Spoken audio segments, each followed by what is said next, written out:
When two worlds fall, a new protector rises. Issei, guardian of two worlds. Hello everyone, welcome to What If Issei was summoned in World of Kuroinu and Queen's Blade for Protection movie. Before we start, please go support Draconarius23 for writing that awesome fanfic. This is the translated version I made. There will be some mistaken character's gender, but of course Issei is a male. Issei Haidu, after what happened to his world, lives a normal life in another world working as an office worker. But his new life changes when he is summoned by three women to help them with a predicament that is worse than any plague ever seen. Now Issei must stop the sinister plans of a group of mercenaries called Kuroinu, plans that consist of turning the entire kingdom of Eostia into a service nation, turning every woman, regardless of her age, into mere hex toys. But a group of depraved individuals will be the least of their problems when strange creatures and ancient machines roam the continent of Sekiryuutei, and an ancient being threatens to awaken and wipe out all life on the planet. It's time for the last of DxD to help a world avoid its destruction. Clarifications. Issei from the one-shot prologue The Fall of a World. This Issei remained living in the dimensional rift for 1500 years, taking agrees with him and making it his home. Later, to avoid going insane, he went to live in another world and became a hermit. This world is Kobayashi-san made dragon. Issei's first partners are Luko Quetzalcoatl and Elma, both of whom live with him. This Issei is the new representative of dreams, infinity and apocalypse, as well as the bearer of Albion and Drag, which makes him the bearer of supremacy and domination. His power surpasses all beings in DxD, having surpassed Trihexa, Great Red, and Office 100% combined after 1500 years of training. This Issei killed Malvezoa after finding him 30 years after the Regalziva incident. Prologue. In the north of an undetermined place. In what appears to be an enormous fortress of ebony black color and glassy appearance. A desolate scene could be observed. Several lifeless bodies of both monsters and dark elves. Flames cover several parts of the place. Death all around. A complete disaster. In the throne room, which was filled with the corpses of monsters and men, a male figure clad in bright red armor stood near some red flames, holding a man tightly by the neck, the flames obscuring his face. To one side of him, several women watched everything in disbelief, while lying on the ground near an elegant and luxurious golden throne was a terrified man staring at the figure of the subject in red armor. "I know what it feels like to lose," the man said, holding the half-dead man dressed as a magician by the neck. "To feel deep down that you're right and still fail." Then he firmly grasped the magician and slowly dragged him along as he kicked and tried to escape the iron grip that held him captive. "Your legs are shaking like jelly," he said as he got closer and closer to the frightened man who stared at him. "But he asked you, for what purpose?" he said loudly to all those present who were simply watching him. "Fear him, run from him, in the end karma always catches up with you," he said as he approached the man who was backing away in terror at the sight of those two colored orbs that the armored man had for eyes. And now he's here, or should I say the man turned out to be a handsome man with long, somewhat unruly brown hair, wearing red armor with white and black accents, the breastplate of which bore 3 gems. One green, one blue, and one purple. "I've arrived," he said, smiling as he slightly raised his left arm, revealing the gauntlet of his armor, which had a green gem that shone dangerously brightly. "But what's going on here? Who is that guy? And why is he there?" "Well, for that we have to go back several minutes in time. 30 minutes earlier. Eostia, a kingdom located on the continent of Sekiryuutei. A place inhabited by fantasy beings such as elves, dark elves, demi-humans, humans, and other fantasy creatures. The kingdom of Eostia is made up of a territory of 956 square kilometers, and within it, there are several fortresses. In this place there has been a war that has lasted 1,000 years, the war of dark elves against humans. The war born from the contempt that the dark elves have endured throughout their lives, having suffered countless untold losses throughout history. The war led by two great women on both sides. On one side is the high elf, Celestine Lucullus, who is also the reincarnation of a goddess with the same name. On the other hand there is Olga Discordia, the queen of the dark elves and a powerful mage.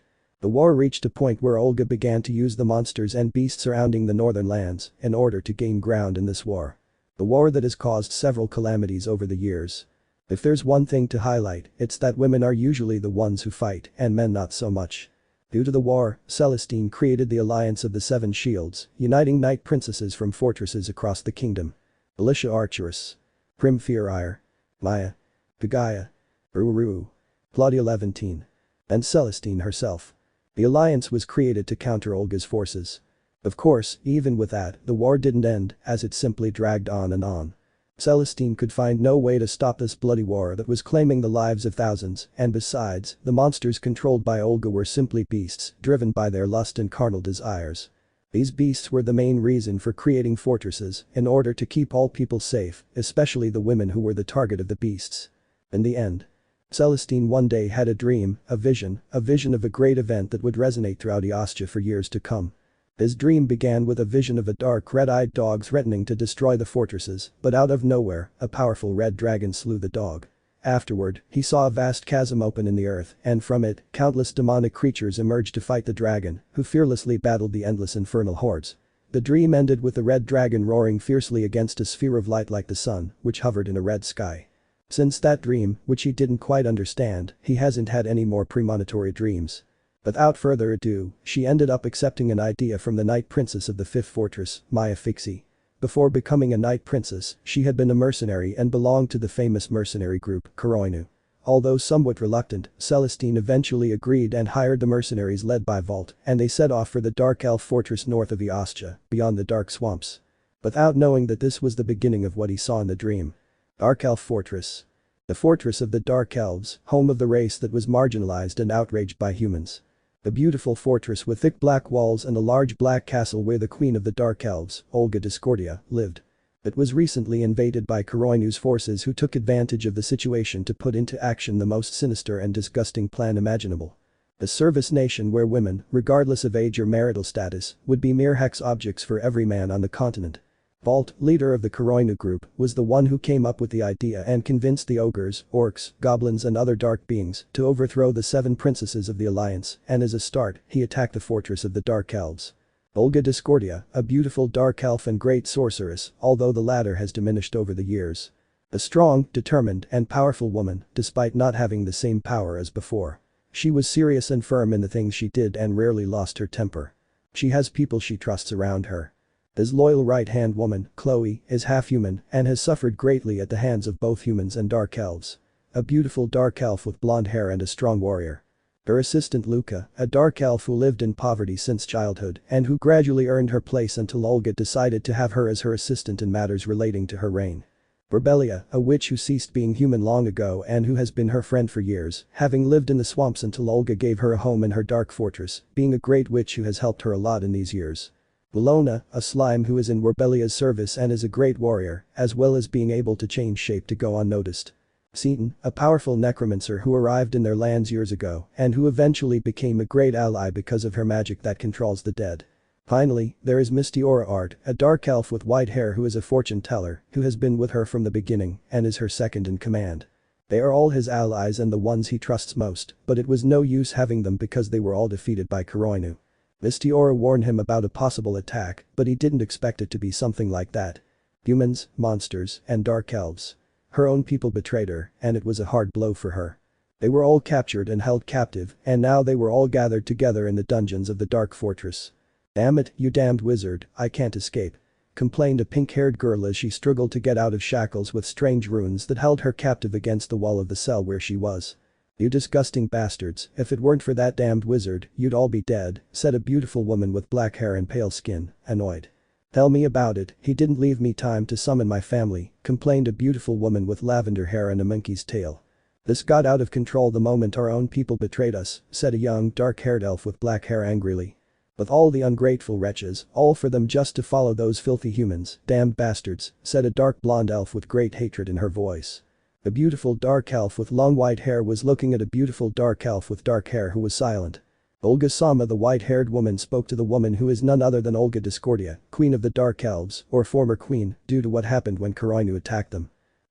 Nothing matters anymore, we were defeated, the men of our race betrayed us, I don't know what to do," Olga said, frustrated by everything that had happened.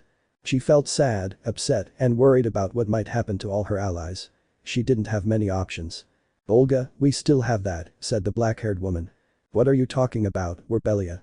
Olga asked the woman, who is the famous swamp witch. "The summoning spell," Rebellia said seriously. Olga's eyes widened at that. How could she have forgotten such an important spell? "You're right, that could help us," said the pink-haired girl handcuffed to the wall.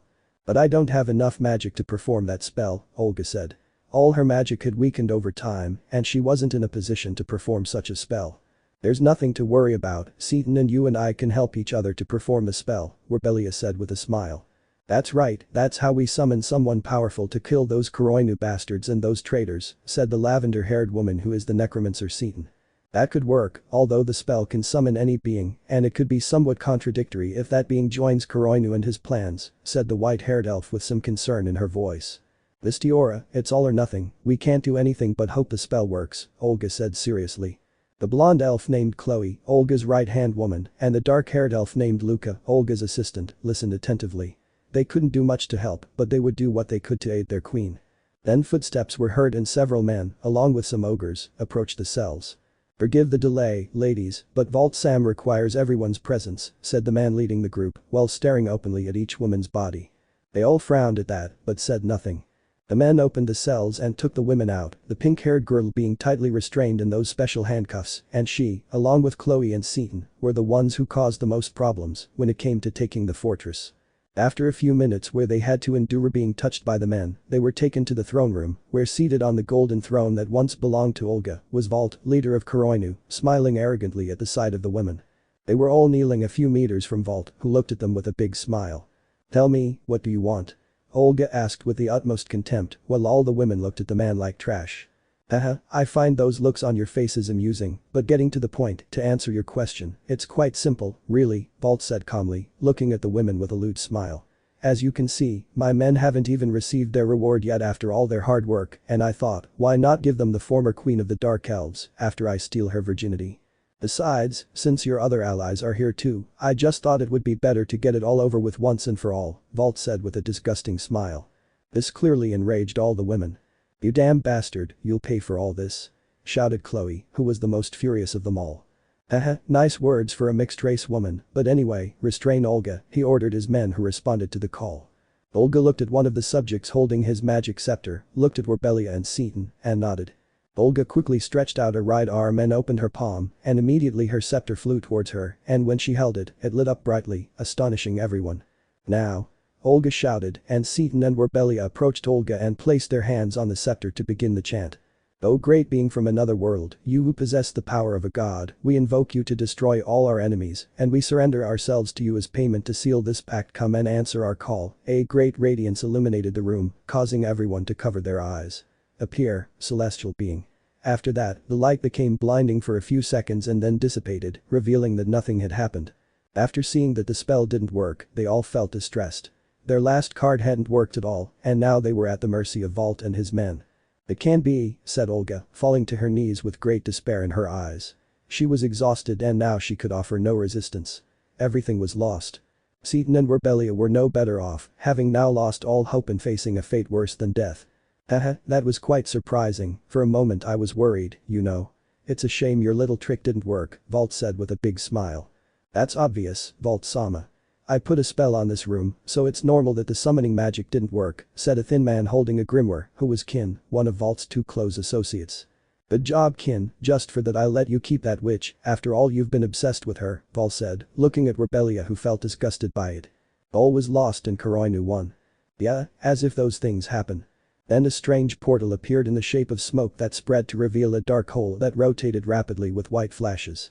Everyone stared at the portal that appeared in the middle of the room and in front of all the women. Kin, didn't you say the spell didn't work? Vault asked the wizard, who nervously looked at the portal. And that's right, that wasn't supposed to happen, the wizard said nervously, looking at the portal. So how do you explain that damn portal in the middle of the room? Vault asked, exasperated, since he had expected his job to be easy. I don't know, this is completely out of the question, Kin said. Vault simply became annoyed and stared seriously at the portal.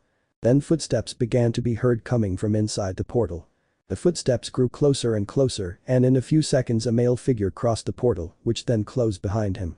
The women simply caught a glimpse of the man's back as he passed through the portal, and the three magic specialists felt his power, only to open their eyes wide. He was a man with long brown hair, a muscular build, and about 1.98 meters tall. He was dressed the same as in the picture. This appearance, if you're wondering, is Bellman Banderas. He's supposedly of Tuber, and so it stays like this now. The man simply looked at all the subjects in front of him, then ignored them, and looked behind him, surprised to see all the women with their striking clothing, if you could even call the little clothing they wore that. I ask, were you the ones who summoned me?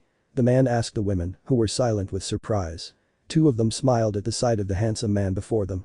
Vault looked at that with some annoyance at being ignored, but little did he know what was coming, but that's for another time, since Issei is just beginning. End of prologue. Chapter 1. First of all, I want to thank my friend for helping me with information about Kuroinu. Thanks, bro.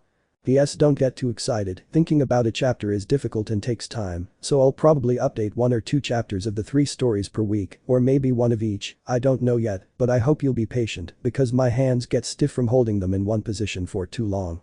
Before the summoning. Tokyo, Japan. 3 people live in a house located in a quiet neighborhood in northern Tokyo. The house has 2 floors and a garage. The first floor contains the kitchen, living room, dining room, storage room, and a bathroom. The second floor has 3 bedrooms. A master bedroom, which is the largest. 2 additional bedrooms used for overnight guests. Another bathroom. And an empty room that was not yet used. In the kitchen, there was a beautiful blonde woman cooking.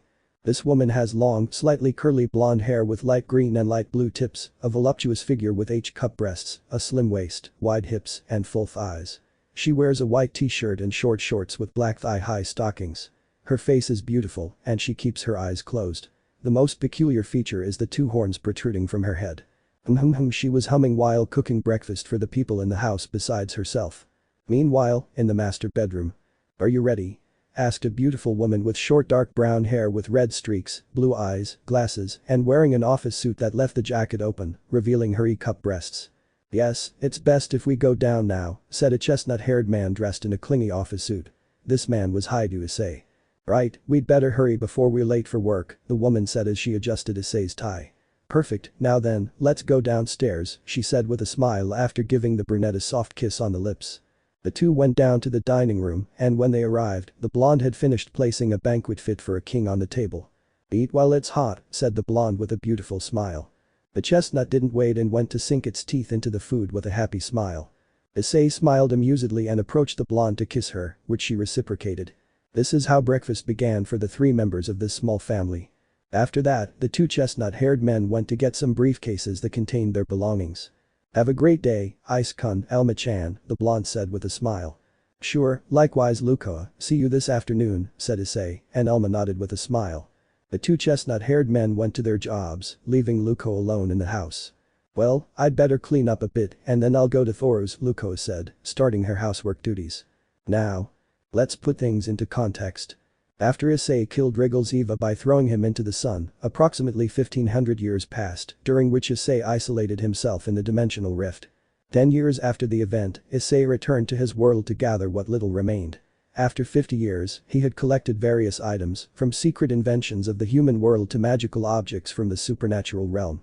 Issei traveled through all the mythological worlds looking for things that were still good after the war against Eva and her forces.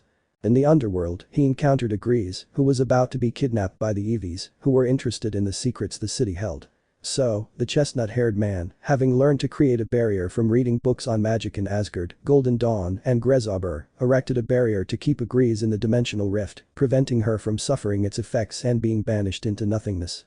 After that he left his world and shut himself away in a Grease, learning things until 1500 years had passed since the destruction of his world.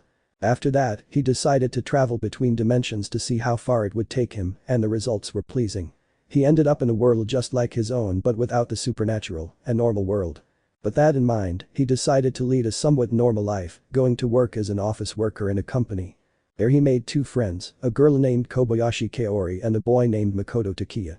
In the end, he spent his days working in a monotonous and boring way. After all, in a normal world, there was little that could be done. But everything changes one day at a Christmas party. Issei wasn't much for celebrations, preferring to lock himself in his house drinking and playing video games until he was bored. But that changed when Kaori and Makoto invited him to a Christmas party they held at Kaori's apartment. In the end, Issei agreed, and he was also curious to know about that maid Makoto mentioned, who lives with Kaori and is supposedly related to her. Great was her surprise when she learned that she was a dragon from another world who came to this one after a battle against a god, which left her on the verge of death, were it not for Kaori who saved her, and now lives with her as her maid. Almost instantly, Toru attacked him, but Issei, being more powerful, simply stopped her with one hand, and after explaining that he was Kaori's friend, she calmed down. He finally revealed that he was a dragon from another world, and that after 1500 years he had decided to live a normal life, so to speak. His two friends took it well and continued to treat him the same, as if being a powerful dragon capable of destroying the world were perfectly natural. It wasn't until he arrived at Kaori's apartment while playing Dark Souls with Makoto that his lonely life changed. Two of Thor's friends arrived, one being a dark dragon named Fafnir, who reminded him of the perverted dragon king he was familiar with from Asia, only because of his name, since this one was more like an emo. But the next one was the one that surprised him. That's where he met Lukoa for the first time. She arrived dressed in a flamboyant manner, and Kaori bluntly told her she looked like a dog. Then she introduced herself as a former deity, Quetzalcoatl, which greatly surprised Issei since he only met the Aztec gods at the very end, and Quetzalcoatl was one of the last to die fighting the Eevees. When they looked into each other's eyes, they knew. They had found their other half. Issei and she almost immediately began socializing, with Lukoa being surprised to learn that Issei was some kind of dragon god from another world and other such things. Meanwhile, she told him some things about her life that surprised Issei. That was just the beginning of many times they would see each other. Over the course of 2 months, Lukoa and he met to talk almost every day. Issei would invite the beautiful dragon out for meals or walks, simple things, which she began to enjoy. In the end, the two shared more intimate details. While Issei was surprised that he had raped his sister while drunk, which cost him his divine status, she felt surprised, amused, and saddened by Issei's origins. She was surprised to learn that he had ceased being human years ago and had become a dragon after dying for the second time, amused by the op-eye dragon incident, and saddened by the end her world met at the hands of those beings from another world. Issei told him that his battle against Malvezzoa, 30 years after the fall of his world, was the most amazing thing that could have ever happened. It was on that day that the Eevees ceased to exist and their leader was completely eliminated after a battle across space and time. A week later, after a few more drinks of the special golden apple cider he had started growing in Agrees, the two ended up locked in a room the Chestnut Man had in his mansion in Agrees, having sex. After that they became a couple. She felt happy, since now she had a place to call home and belong to, because since she was exiled from her home, she had not had such a place in her world. A month later, Alma appeared, a dragon who was part of the Harmony faction in his world. She came to work at the company where he and his friends worked, becoming their mascot and the one who made the tea because of how cute she was. When she met Issei and felt the apocalyptic power that resided within him, she was frightened and thought he was some kind of monster that would bring Armageddon, but the brunette calmed her down by telling her that he was a dragon and that he had Lukoa and his friends as witnesses that he was no bad person. In the end they got along well. Issei helped her to quickly learn how her work section operated, and between chats and inviting Alma to eat, she ended up falling in love with him. It was sudden, but the dragon admitted to loving Issei, which amused Lukoa, and after a month, Alma became part of Issei's small harem. Life for the three of them was peaceful. Lukoa learned the essentials of housewifery, while Issei and Alma were the ones who worked. A normal life, or at least for them. 1 week after the arrival of Aruru, a dragon who wanted to destroy the city just to provoke Thoru, something would happen that would turn Issei's life upside down again. Hours later. Phew, I finally finished this blessed report, Issei said relaxed as he put away the report that he had to hand in to his boss in a few days. It was night and he was one of the few who stayed in the offices. Alma went to buy dinner and left him there because he had to finish the report he had been ordered to do. The chestnut-haired man then turned off the PC and packed his things to go home for dinner. He left the building and said goodbye to the night guard. I walk calmly through the city streets, attracting the glances of many girls, whom I completely ignore, since I have beautiful women waiting for me at home, and I have no reason to be distracted by any girl out there.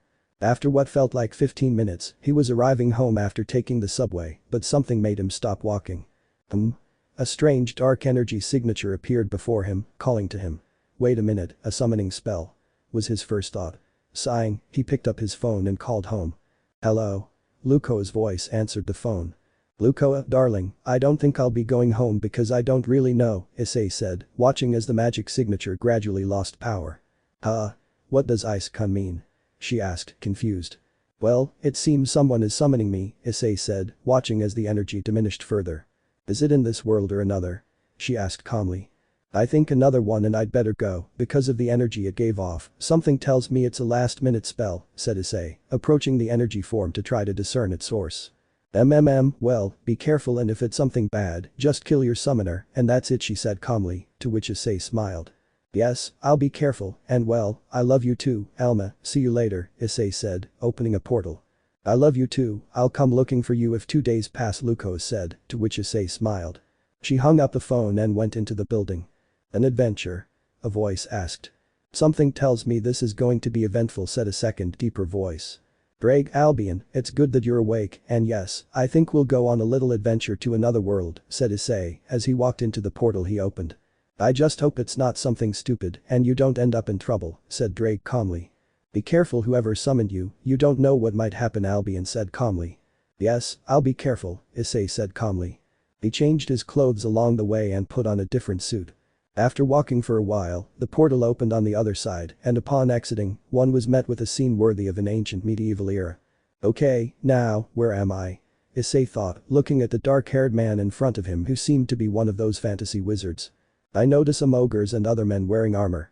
But then he looked behind him, noticing the 6 women behind him and their skimpy clothes, if you could even call them that. Okay, this is strange, Issei thought, but he felt that 3 of the women were the ones who summoned him. Yes, those women are practically walking around naked, but because of their lack of reaction and shame, it's normal clothing for women in the area, Drake said calmly. You'd better ask them if they summoned you, just to be sure, because these guys don't show good intentions in the slightest, Albion told Issei. Issei looked at the women and asked. Were you the ones who summoned me? He asked the women, ignoring the idiots around him. He didn't know why, but something told him he wasn't going to like what was happening here. Chapter 2. Dark Elf Fortress Throne Room. There he was, gazing at the scantily clad women. He had to admit they were all beautiful, though he sensed a strange allure from the white-haired elf. So, you summoned me, right? Issei asked, looking at the elf, witch, and necromancer. The 3 of them didn't know what to say, much less the others behind them, since they hadn't expected to see Issei appear from a portal. Vault, for his part, was annoyed at being ignored, while Kin, his wizard and one of his greatest helpers, was terrified by the presence of the chestnut-haired man. You? Who the hell are you? Demanded an annoyed Vault. Issei stopped looking at the women and turned around, facing the man whom he looked at with some annoyance. This guy is rotten to the core, he thought as he saw a strong, very black miasma ethereally enveloping Vault. In his 1500 years, Issei learned many things, including being able to see the intentions of others and other feelings through a miasma that covers them, and depending on the color, he discovers what they are like. And seeing Vault, it was more than clear that he wasn't a good person. I ask you a question, so answer it. Vault shouted angrily. VV Vault-sama, it's better if we leave here, Kin said, feeling extreme terror at Issei's presence. Vault was confused. Why should he be afraid of a guy who came out of a portal? He didn't seem like a big deal. Nonsense, Vault dismissed, looking at Issei seriously. Listen, I don't know who you are, and I couldn't care less, but if you want to get out of here safely, let us have those women behind you, and then I'll give you 1 or 2 of them to enjoy with their bodies, Vault said, feeling a strong urge to deflower Olga and grape the others behind Issei. Issei said nothing and simply maintained a flat expression on his face. Listen, mother said it, Issei thought monotonously. Hey, I think this guy fell off his mother as a baby, Drake said to Issei. This guy wants to grape women, and judging by the other guys and monsters around us, I can say they want to do the same, Albion said, causing Issei to frown. Vault was tired of waiting, so he looked at one of the ogres that was there. You, finish him off and get him out of my sight, he ordered the ogre, who, impatient to put his member in one of the women, lunged at Issei. The ogre quickly approached Issei and, raising his enormous iron mace, dropped it on Issei's head, hoping to smash him like a watermelon. Watch out. Olga shouted, worried that something might happen to whoever answered the invocation she and her friends had made. Issei did nothing and the mace hit him on the head. The loud crash echoed throughout the room, and Olga and the others closed their eyes, waiting for the bloodstains from the chestnut-haired man's head that had been smashed. What the hell? Vault's surprised shout made them open their eyes, only to be confronted with a scene impossible for them. There, standing without a scratch or any bleeding, was Issei, who, with a bored look, received the blow to the head. Crack. The sound of something cracking was heard, and then the ogre's mace was shattered to pieces by hitting Issei's head. Everyone was amazed, since they hadn't expected that, and the ogre quickly moved away from Issei, but it was too late. Issei simply touched the ogre's large belly and within seconds. Rias. This scream in agony for a few seconds as he was incinerated by red flames that came out from the inside, leaving only the burned skeleton of the ogre. After that, Issei scratched his head a little, since some of the iron shavings released by the mace when it was destroyed were bothering him and starting to itch. Nobody said anything, since they never expected to see something so brutal. They didn't know how to describe what had just happened. Issei once again ignored Vault and the others and turned his focus to the women behind him. I'm getting tired of asking the same thing, Issei complained and looked at the 3 women who summoned him. Were you the ones who summoned me? He asked, bored.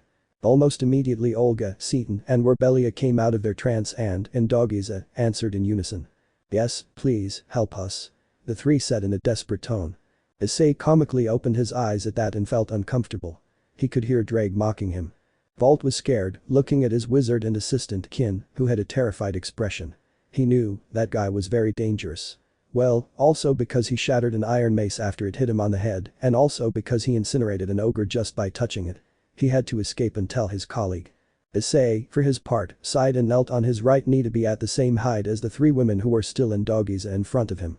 Please stop doing that, I don't want you to stoop to that level just for asking for help, Issei said calmly, as both Olga and her two friends raised their heads to look at Issei more closely and blushed slightly. Chloe, Luca, Mistiora and Malona stared at Issei in surprise, though Chloe was annoyed that Olga was bowing down to what she considered a human. Luca, on the other hand, hoped Issei would help them, even if he asked for something in return. She would do it for Olga, since Olga had always helped her so much, and she would give her body for her if necessary. Mistiora looked at Issei with a touch of hope, noticing how he glanced at her and then ignored her. Apparently, her curse didn't affect the brunette, and that pleased her somewhat. Finally, Malona was simply devouring Issei with her eyes, imagining a scenario where she and Issei had unrestrained Hex, and he made her his. She even got a little wet at these thoughts, and her nipples hardened. It was a good thing the hands covering them hid that. Vault, seeing that it was his moment, was going to escape with Kin, but he couldn't. What? I can't feel my magic. Kin said, feeling scared. I'll come back to you later, Issei said, standing up and looking at the wizard. That simple, my dear Four Eyes. I created an anti-magic barrier in the room. Nothing and no one can create magic except me, of course, Issei said as if it were nothing. This statement astonished everyone, as Olga and her friends were surprised. They hadn't seen him make any movement or use any magical artifact, although from what happened to the ogre, they could deduce that Issei did magic without the use of any artifact, such as a wanderer's staff. That's why Kin felt nervous, since he didn't expect Issei to do something like that. Now he really felt like he was going to die. Vault felt nervous. His instinct told him his time had come. Well, seeing as they won't let me talk to the beautiful ladies behind me, Issei said with boredom, unintentionally making the women blush, I'll have to take care of all of you. A black aura with touches of red and blue began to emanate from him. Issei's eyes glowed, changing to have red pupils, and time stopped. Beyond valor, one of the longinus that belonged to the Damfer, Gasper Vladi, and is now in Issei's possession. It is capable of stopping time as far as the wielder's vision allows, and only beings of equal or greater power can move within that space. The chestnut-haired man wasn't going to do this quickly. He did it to make sure of the situation. Taking a few steps, he approached Vault and placed his hand on its head. A dark aura enveloped Issei's hand, and he closed his eyes. It was a matter of seconds before Issei released Vault's head, a wave of disgust washing over him as he glared at Vault like trash. That guy is a piece of shit human being, he shouldn't be called a man, said Drake angrily. See? Something told me this guy had something like this planned, but I didn't think he wanted to do it on a larger scale, Albion said with disgust in his voice. And that's why some women think that we men are like animals who only think about Hex. It's because of guys like him and his allies that Artemis and her hunters hate men, Issei said, rubbing his forehead with some annoyance. Issei used his mind-reading ability in Vault, a power possessed by demons, in addition to memory erasure. It took him a few years to learn, but in the end, it proved useful. Now he could see anyone's memories from their beginnings to the present. But what did he see in Vault's mind? Well, the plans that his group, along with a group of other subjects led by a certain Direct Rondo and a demon named Adamek, had for Eostia. You already know that, so why explain? Well, this guy will be my messenger, but first I have to put on a big show, Issei said with a big demented grin. Oh, man, this is going to get out of control, Drake said with a touch of humor. Issei returned to his starting position and then time started running again. Issei looked at Vault and Kin, his gaze being so cold and emotionless that it frightened both men. You know, Issei said, his voice as cold as outer space, I've never met a bigger idiot. No, wait, I did meet one, and he died in the jaws of a dragon, Issei said, remembering that old lesbian from Rissavam. But anyway, first of all, he pointed at Vault, you'll be my messenger, but first you'll have to see the message, Issei said, startling them both. Issei turned and looked at the 7 women. Please go over there, I'll take care of this, he said, pointing to the left wall of the room. The 7 of them said nothing and obeyed, going where Issei indicated, expectant of what would happen in a few minutes. Well, he turned his gaze back to the 2 men, as a certain killer of bad people said, let the game begin, Issei said with a psychopathic smile as his shadow extended, creating a kind of cone. In a few seconds, strange creatures of different sizes began to emerge from Issei's shadow. These creatures had a humanoid appearance with one eye glowing red. There were about 50 of them in total, and they all gave off a dangerous aura. Annihilation Maker Longinus, which belonged to Leonardo of the Heroes faction and is capable of creating all kinds of monsters, the limit being the imagination of the wielder. Vault and Kin saw the monsters that came out of Issei's shadow, and the women were also greatly surprised, especially the 3 magic adepts. I create creatures from their shadow, Webelia said in amazement. How powerful is that guy? Seton asked, shocked. That doesn't matter, what matters is that you get rid of this filthy Kuroinu bastard, Olga said with a frown. You know we belong to him now, right? Webelia said to the elf, who sighed.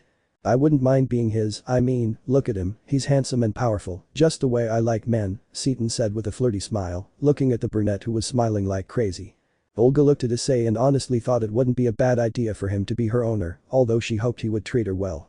Chloe, Luca, Mistiora and Malona were lost in their own thoughts when they overheard the 3 women talking about Issei. The chestnut-haired man in question stared at the 2 terrified subjects. Alright, go and kill all the bastards who follow this idiot and save whoever you can, he gave his order, and the creatures poured out of the room to begin the massacre. As for you. Issei extended his hand forward as Kin was quickly pulled toward him, and the brown-haired man grabbed him firmly by the neck, causing the mage to feel desperate as he slowly suffocated. What I'm going to do to you, I'm going to enjoy, more than you can imagine, Issei said with a dark smile that terrified the men and monsters present and excited Malona and Seton. Now all hell would break loose and nobody could stop it. Chapter 3. Present time, beginning of the prologue. I always wanted to say that, Issei thought with a great sense of accomplishment after uttering Thanos' iconic Infinity War opening line. I told you, it hurt him to watch the MCU in one day, Drake said to Albion, who nodded. Issei ignored the 2 dragons and looked at the frightened Vault in front of him. What did he do? Well, after creating the monsters with Annihilation Maker, all hell broke loose. The monsters slaughtered every hostile force in the castle, with humans, monsters, demons, and traitorous dark elves all being killed without any mercy. Fire spread throughout the fortress as Issei gave them the ability to create fire to burn the bodies of their enemies. Saved. Yes, mostly women who were abused by all of Kuroinu's followers, the number of dark elves being about 20, and the women numbering 80, some of whom died along with some men who had enough brain cells to think that the nation's service plan was pure bullshit. Now Issei had the more dead than alive mage Kin by the neck, who gave up trying to break free from Issei's iron grip, who looked at a terrified Vault, who did not expect the turn of events. Meanwhile, with the girls. We summoned a monster, Olga said, completely surprised by what Issei had done in such a short time.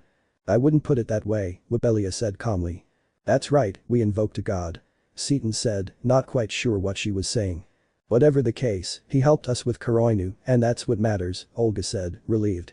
But the 3 of us belong to him, Webelia said to her friend, who nodded. What do you mean by that, Webelia-sama? Malona asked, intrigued. That's right, Ariga-sama, what did you mean by belonging to him? Chloe asked, looking at Issei suspiciously.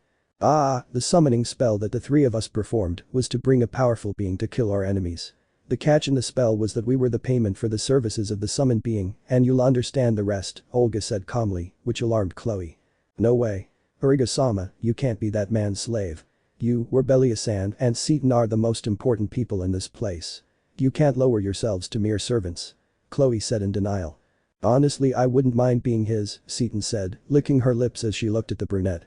She liked strong and handsome men, and Issei fit both of those descriptions.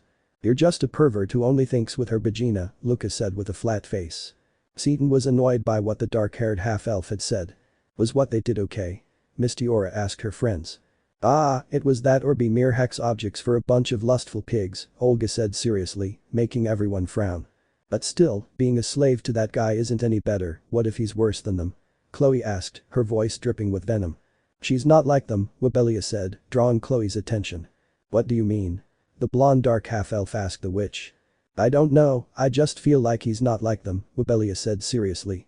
It may seem strange, but I feel the same way, Seton said. It could be a side effect of the summoning, but we won't be sure until he finishes them all off, Olga said, and they all nodded. With Issei. He watched as Vault looked very scared, Issei smiled at that, this bastard wanted to make all women suffer, so he had to suffer an even worse terror. Well, the truth is that you disgust me, you don't deserve to be called men or animals, you are mere creatures with an intellect that makes you think with your lower head and not with your upper one, said Issei, while holding Kin tightly by the neck. DT you damned monster. Who are you? Vault asked, terrified, looking at Issei who smiled sadistically. Me? I'm just a dragon who holds the rank of god and was summoned by those 3 beautiful young ladies over there, Issei said, pointing at his 3 summoners, who, for no reason, blushed at the compliment. Although, to be honest, I doubt you'll remember that after what I'm going to do to you, Issei said, startling Vault. Issei lifted Kin up in front of Vault and with a smile that would have made a Keno wet and want to grape him right there, he disintegrated the mage with his red fire, of course, in a slow and painful way that made Kin die from shock. Of Kin, not even ashes remained, and Vault looked at that in terror. Now he was more than dead. The women looked at him in fear, well, Chloe looked at him in fear, since the others were amazed and excited, Malona and Seton, by what Issei did to the magician. Issei then looked at how Vault had even peed himself, and that made him smile. Well, for you, as I said before, I have plans and well. Issei created a kind of golden nail in his hand. You will be my eyes, Issei said as the nail floated, and before Vault could say anything, said nail buried itself in his heart. The women expected Issei to be more brutal with him as he had been with the others, but seeing that he simply killed him with a strange golden nail, they said nothing. But what surprised them most was that Vault wasn't dead, but was still alive. Issei became serious and began to give his orders. You will go to your leader and simply tell him that a hero was summoned by those three ladies. This hero wiped out your entire group, but you managed to escape. You will be aware of everything that individual does, and with this. He held up a medallion with a red gem. You will inform me of all his movements, understood? Issei asked Vault, who had a faraway look in his eyes, and he nodded. Of course, Issei-sama, Vault said in a helpful voice that threw the women off. Issei thought for a moment and then smiled. You know, it would be strange if you left unscathed, so I'll hit you a little, so I can have the facade of escaping the summoned hero, Issei said with a smile that, although it gave Vault a bad feeling, he did not refuse. As Issei-sama says, Vault said and Issei smiled. The chestnut-haired man quickly delivered a powerful punch to the abdomen that doubled the mercenary, who spat blood. He gave him no respite and delivered a right hook that, in addition to knocking the mercenary to the ground, knocked out 5 teeth along with a lot of blood. Then he grabbed him by the hair and slammed him against the ground 3 times, bursting Vault's forehead, who was bleeding. The beating was very salmon in style, leaving Vault badly beaten, with a swollen eye and his right lip split, along with several missing teeth. Alright, now go and tell them they need to come up with a new strategy to stop this mysterious hero who was summoned from another world, Issei said, and Vault nodded and quickly started running out of the room, leaving all 7 women perplexed. Elfeka Tyrant, the crown of the abyss that could put anyone under strong mind control if a nail was driven into the desired target, as well as change people's tastes or other things that it discovered over the years. See? That bastard let the leader of Kuroinu escape. Chloe shouted angrily at Issei, who stared at her blankly. Chloe, calm down, that guy was under a strong hypnosis. Werbelia told the blonde, who was confused. The beautiful lady is right, miss, that fellow is simply under a strong hypnosis, and now he obeys me, Issei said, approaching the women. Nice to meet you, Issei greeted with a smile that made the women blush, well, most of them since neither Miss Diora nor Chloe blushed completely. Yes, thank you for answering our call and for finishing off those bastards, Werbelia said with a grateful smile. That's right, you saved us from a horrible fate, Seton said with a smile. Thank you for that. Olga didn't know how to address the brunette, who noticed and smiled. Issei, my name is Haidu Issei, my surname comes first and my name comes after, but you can call me Issei or Ice, whichever suits you best, said Issei, to which Olga nodded. Well then, thank you for saving us all, Ai-sama, Olga said, surprising Chloe and Luca, since they hadn't expected to hear their queen address someone else in that way. Issei, not expecting the way the beautiful brown-haired elf spoke to him, couldn't help but get lost in his thoughts for a few seconds. I hope you like this cake, Ai-sama. I made it especially for you, were the thoughts of a beautiful blonde girl with hair styled in 2 ringlets. Ai-sama? Olga asked, noticing that the chestnut-haired man remained motionless for a few seconds. Huh? Oh, excuse me, it's just that I remembered something from many years ago, Issei said with a nostalgic smile. Oh, well, as I was saying, thank you for helping us with this predicament, you saved us from a dark fate, Olga said, bowing, while Chloe was beside herself with amazement at what her beloved queen was doing. That's right, if it weren't for you, we would have been abused by those disgusting dogs, Werbelia said angrily. Well, you guys called me and knowing what those guys wanted to do, I just couldn't let it go, Issei said seriously. But if that's the case, why let the leader of Kuroinu go? Luca asked, as the others looked at Issei, waiting for an answer. True, you may have beaten him up and killed all his allies in this place, but in the end you let him escape, Malona said seriously. Oh, that. Everything has a purpose, and I'll tell you about it once we clean up this mess, Issei said, looking around the room with the mutilated bodies of ogres, demons, and humans, along with the various red flames that could be seen throughout the place. True, this place is starting to stink, Seton said with a grimace of disgust. Don't worry, I'll take care of it, Issei said as his shadow extended again, and 40 dark humanoid beings emerged from it. You take all those remains outside the fortress and then burn them, Issei ordered, and the monstrous beings carried out the order. The women watched in surprise. What did you just do? Seton asked, interested, since she could do that but with corpses, but Issei could make any kind of being come out of his shadow. Oh, that's simply one of my abilities. I create monsters of any type and shape, which come out of my shadow, Issei explained, more or less surprising the women. Are you a magician? Webelia asked, intrigued. No, but I practice magic. In itself, that ability isn't magic, but in the eyes of others it is magic, Issei said, and she nodded.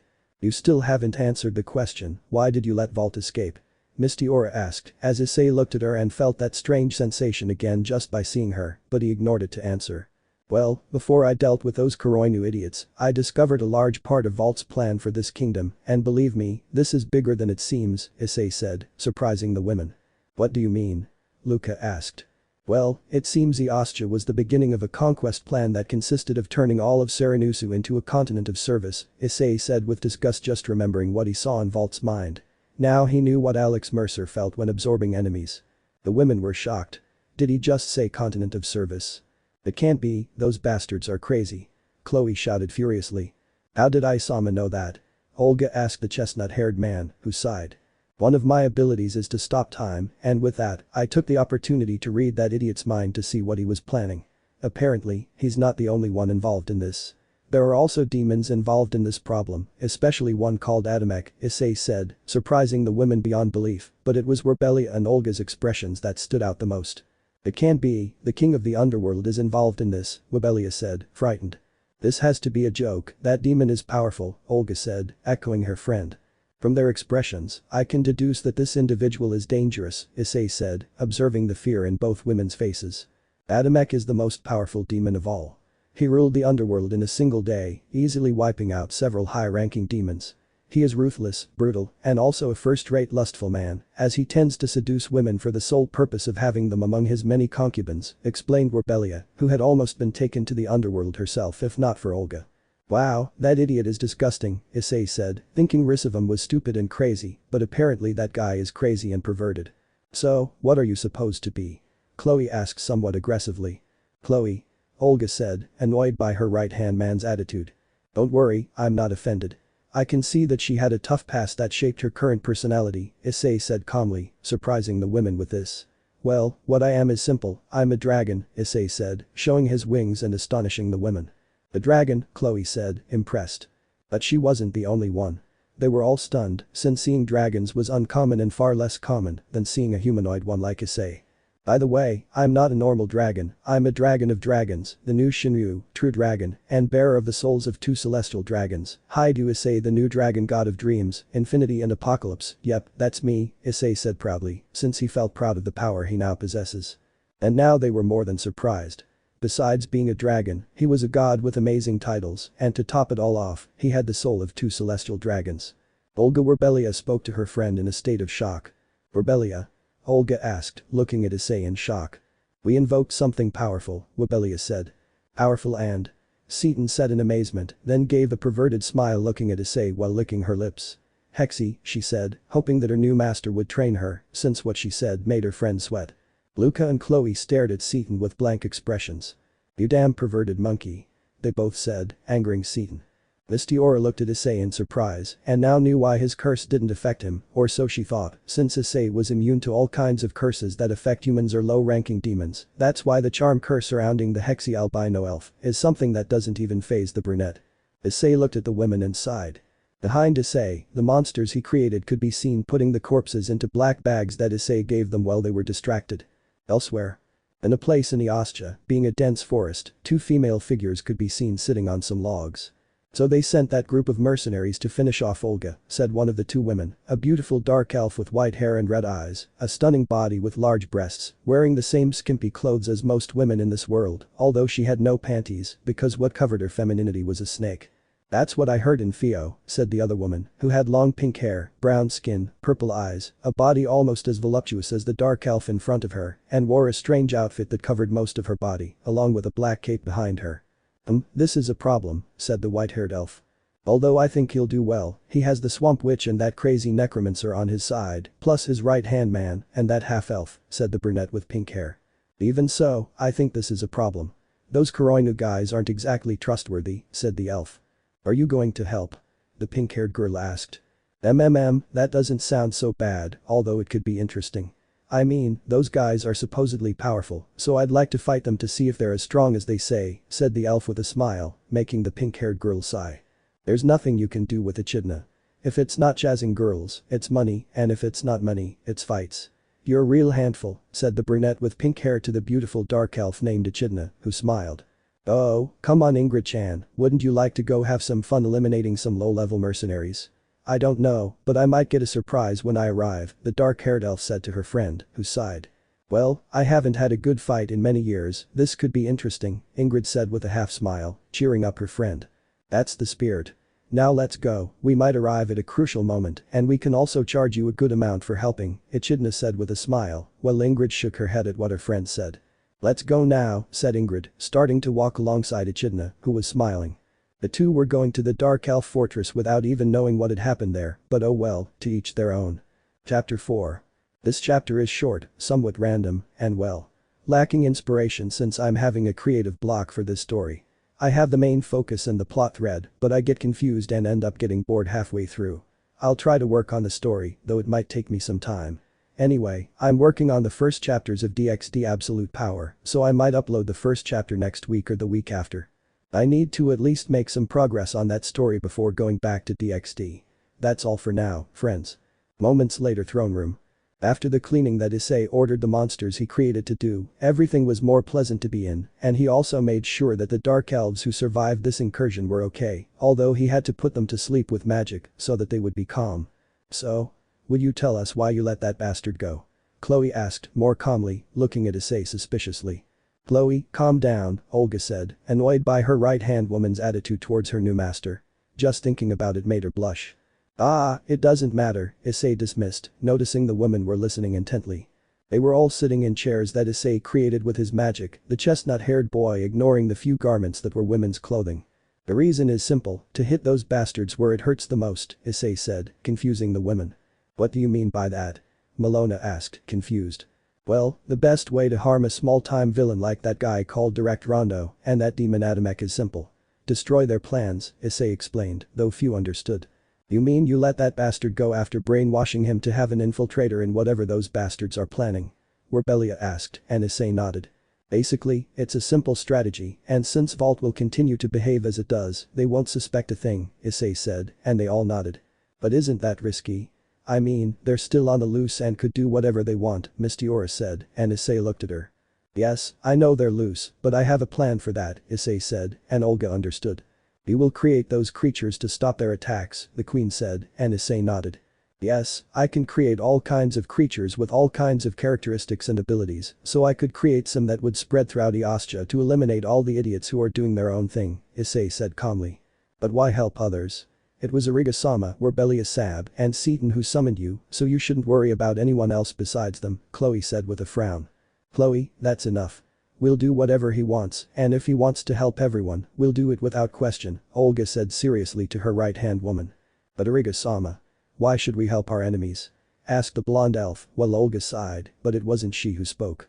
If Sama wants to help others, that shouldn't concern us, Werbelia said seriously. That's right, after all we belong to him and we have to do everything he says, Seton said, before imagining dirty things with her and Issei in bed. What's this about you guys belonging to me? Issei asked uncomfortably.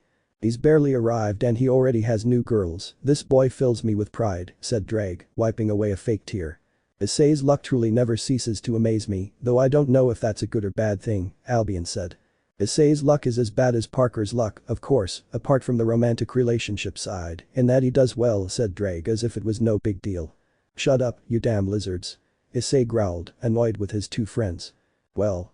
Olga spoke to answer Issei's question, the spell in question, that we used to summon him, well, its objective was to bring forth a being of great power, and as payment, whoever performed said spell became a slave to the summoned being, and well, as you can see. The three of us summoned Sama, Olga said, looking at Issei with a blush, while Werbelia and Seton nodded at what the queen of the Dark Elves said. Great, triple prize, haha said Drake's mocking voice. The most peculiar things happened to you, Albion sighed. Issei was no better, because although he picked up the trail of magical energy that brought him here, and due to all the commotion, plus his desire to recreate Thanos' entrance, he ignored that energy that united the three women with him. This feels like when Lukoa-chan and Elma-chan joined me, Issei thought, remembering the mark he placed on both dragons when they joined. Chloe was about to explode, although nothing could be done now, and she hoped that Issei wasn't as awful as the people from Kuroinu. Luka remained silent, as she cared little whether Issei was her queen's master or not. She would follow him anywhere. Valona, just like Seton, looked at Issei in a perverted way, waiting for the moment of his training to be loyal to his master. Mistiora was calm. She had no problem with Issei, since he made it more than clear that he would have nothing to do with Kuroinu, and thwarting their plans was more than evident. Besides, the fact that he is the only one who resists her enchantment curse is just a bonus that encourages her to get to know him better. Well, I don't really know what to say about this, Issei said with a sigh. Does it bother you that we are your slaves? Webelia asked, intrigued. Actually, yes, the term slave is something I don't like at all, Issei said, and the three women nodded in agreement. But anyway, this won't be a master-slave arrangement. It'll be more like life partners. I don't really know, but something like that. No slaves, Issei said, unaware that Olga interpreted life partners as husband and wife, causing the brunette to blush. You're a strange man. Anyone in your place would have done something different with us, Webelia said, looking at Issei, who shrugged. I'm not one of those who is only guided by lust. Yes, I like beautiful women with big breasts, but I've learned to value feelings above all else, Issei said calmly, surprising the women with how easily he said that. So you're a romantic, said Webelia, noticing that Olga was interested in that. Basically, I learned to appreciate romance, Issei said, smiling slightly, a smile that Olga found rather charming. I already said it and I'll say it again, I don't mind being yours, I mean, you'll treat me well anyway, Seton said, since she didn't care much about belonging to Issei. Issei ignored that and sighed. Anyway, regarding the few survivors, I think it would be best if we took them out of here and moved them somewhere else, Issei said as the women looked at him attentively. Where would you take them? Asked Mistiora. Come with me, Issei said, standing up and heading for the exit. The women followed him, somewhat confused, but they followed him nonetheless. In a matter of 7 minutes they reached the outside of Olga's fortress. So? What do you want to show us? Olga asked curiously. Just look, said Issei as a dimensional rift 100 meters high and 8 kilometers long opened in the sky. The women were shocked to see such an event since they never expected anything like that, much less what came next. Emerging from the multicolored gap, a floating city that seemed advanced in the eyes of the women of this world, having trees and what appeared to be waterfalls falling on both sides, wetting the ground.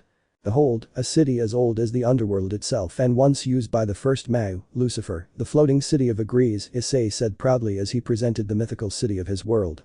Wow, she's beautiful, Webelia said, surprised. The floating city, incredible, Seton said, impressed. Olga was speechless, since she had never seen anything like it in all her years of life. Impressive, Isama is simply an impressive person, Luca said, gazing in wonder at the city. Well, I'll take all the survivors to agrees. There they'll be treated by some androids who will heal any injuries they have, and I'll also move the fortress to that place, Issei said, looking at Olga, who looked at him. Oh, of course, you can do whatever you want, Olga said, knowing that Issei would help his people with this. But with the affirmative, Issei created more monsters and looked at them. Take everyone to the hospital and take care of them, said Issei, and the monsters went to do what Issei told them. Hospital? Luca asked, confused by the word. I have many things to show you about the world I come from, mainly clothing, Issei said, which confused the women. Is there something wrong with our clothes? Olga asked, confused. How do I say this without sounding like a pervert? No, the truth is that their clothes leave a lot to the imagination and are not at all appropriate, especially theirs, said Issei, explaining his point and pointing to Mistiora, Malona, and Seton at the end, since they were the three who showed the most skin. But these are normal clothes, said Luca, not understanding the point. Here in their world, but in mine they radiate as exhibitionists, Issei said, and the women understood. And how did you see a woman in your world, Isama? Olga asked as Issei stretched out his hand with his palm open, revealing a three-dimensional image of Lukoa wearing her black sweater and blue pants. Oh, those clothes look interesting, Seton commented. That's right, it looks great, Malona said, looking at herself in those clothes. I can get you clothes to your liking, Issei said, and they unconsciously became excited by that. I don't know, but now I regret saying that, Issei thought, seeing the women's excited expressions. Ahaha, you and your mouth, laughed Drag, while Albion simply shook his head in amusement. Issei sighed and looked at the women. Well, follow me, I'll show you the place, Issei said as Olga spoke. "And how would you move my fortress to your city, Isama?" Olga asked, and Issei smiled calmly. "Well, that's simple," Issei said, and then a large circle appeared above the castle.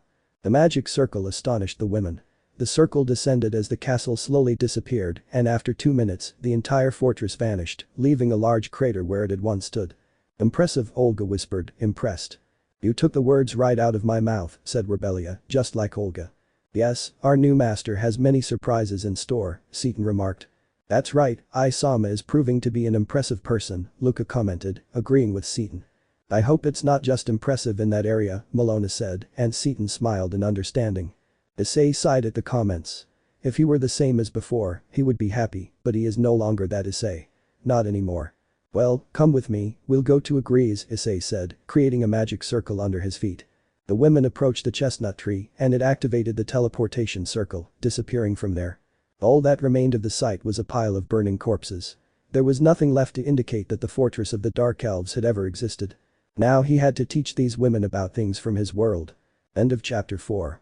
Chapter 5. Moments later Agrees. "Why?" came out of the mouth of a surprised Seton upon seeing the city. They all appeared in the city center, outside a huge mansion similar to the house Issei had in his world. "Welcome to Agrees," Issei said with a smile as the women gazed at the grand dazzling buildings in true New York style. "Wow, how beautiful," said Luca, surprised by the lights and everything. "What an interesting place," Mistiora commented, looking around. "What's that?" Malona asked, pointing at a sports car that was there. She didn't know why, but she thought it was cool. "That's called a car, it's a means of transportation in my world," Issei explained, which surprised the women. "Don't they use horses or oxen in your world?" Rebellia asked. "Well, they are used in rural areas or in other countries, although there are also other means of transport that are faster than a horse," the chestnut-haired man explained, and they understood. "How fast is that car?" Luca asked, curious to know. "Well, about 300 horsepower, and it reaches a speed of 320 kilometers per hour," Issei said, surprising the women, but they were confused by the units of measurement for distance. "Kilometers per hour?" Chloe asked, confused. "I have many things to show you, but first, the clothes. Follow me this way," Issei said, walking toward a clothing store in the city. "What? It wouldn't hurt to have them, after all, he already has a floating city." The women followed her curiously, but when they arrived at the doors of the store, which looked like one of those luxury shops, they got the surprise of their lives when they saw the different clothes. "Well, go and choose whichever one you want," Issei said, looking at the women. "Can we take any of them?" Luca asked, and Issei smiled slightly. "Of course, whichever one you want is all yours," Issei said, and she, as if following her primal instincts, went to look at the clothes in the place. Each and every one of them looked in fascination at all the clothes in the place. Dresses, shirts, pants and even underwear, that store had everything. Olga and Rebellia went one way, followed by Mistiora. Chloe and Luca went to see another side. Seton looked at lingerie she could wear for her new master. Malona was the only one who looked at the clothes somewhat undecided. "Is something wrong?" Issei asked, drawing the attention of the pink limo. "Yes, well, I don't usually wear these kinds of clothes, you know, I'm a slime, I can take the form of anyone along with their clothes," Malona said, and Issei understood. "I imagine you wouldn't want to ruin the clothes because of your condition," Issei said, and she nodded. "You don't have to worry, these clothes are made to be waterproof, it's to avoid accidents with liquids of all kinds," Issei said, surprising her. "So can I use them?" she asked happily. Having nice clothes was a pleasant thing. "Of course, you don't have to worry about anything," said Issei, who received a hug from a happy Malona. "Thank you," she said, and then went to look for a nice dress. "They seem happy," Drake commented. "Besides, they seem really into it," Albion said. "Feminine instinct, perhaps." Issei thought, watching the girls try on clothes after clothes. Issei left the store and went to sit on a nearby bench. He took out a bottle of golden apple cider and began to drink. "Worried?" asked Drake. "No, just don't expect to end up in a world like the girls," Issei said as he took another swig from the bottle. "Well, it's not every day that a dark elf, a monkey girl and a witch summon you to save them from a group of vine-wielding men," said Albion, and Drake nodded in agreement. "Ah, you're right," said Issei, looking at the sky, which was in shades of orange. "Are you planning to do what you told them?" Drake asked. "Yes, messing up idiots' plans is always rewarding," Issei thought with a smile. "We know how you like to mess with those kinds of people," said Albion, remembering when Issei used to mess with various yakuza and other idiots. "But isn't it bad to do nothing yet?" I mean, that vault guy was clearly too stupid to maintain a plan of that scale. Besides, from what we saw in his memories and from what those women said, it seems that Adamek demon and that direct guy are subjects to be reckoned with, said Drake seriously. Yes, but that's why there are monsters. By creating monsters, I could send them to various parts of this kingdom. The priority is for them to protect villages far from the fortresses and eliminate all forms of hostile life, Issei said seriously. He didn't have to trust even humans.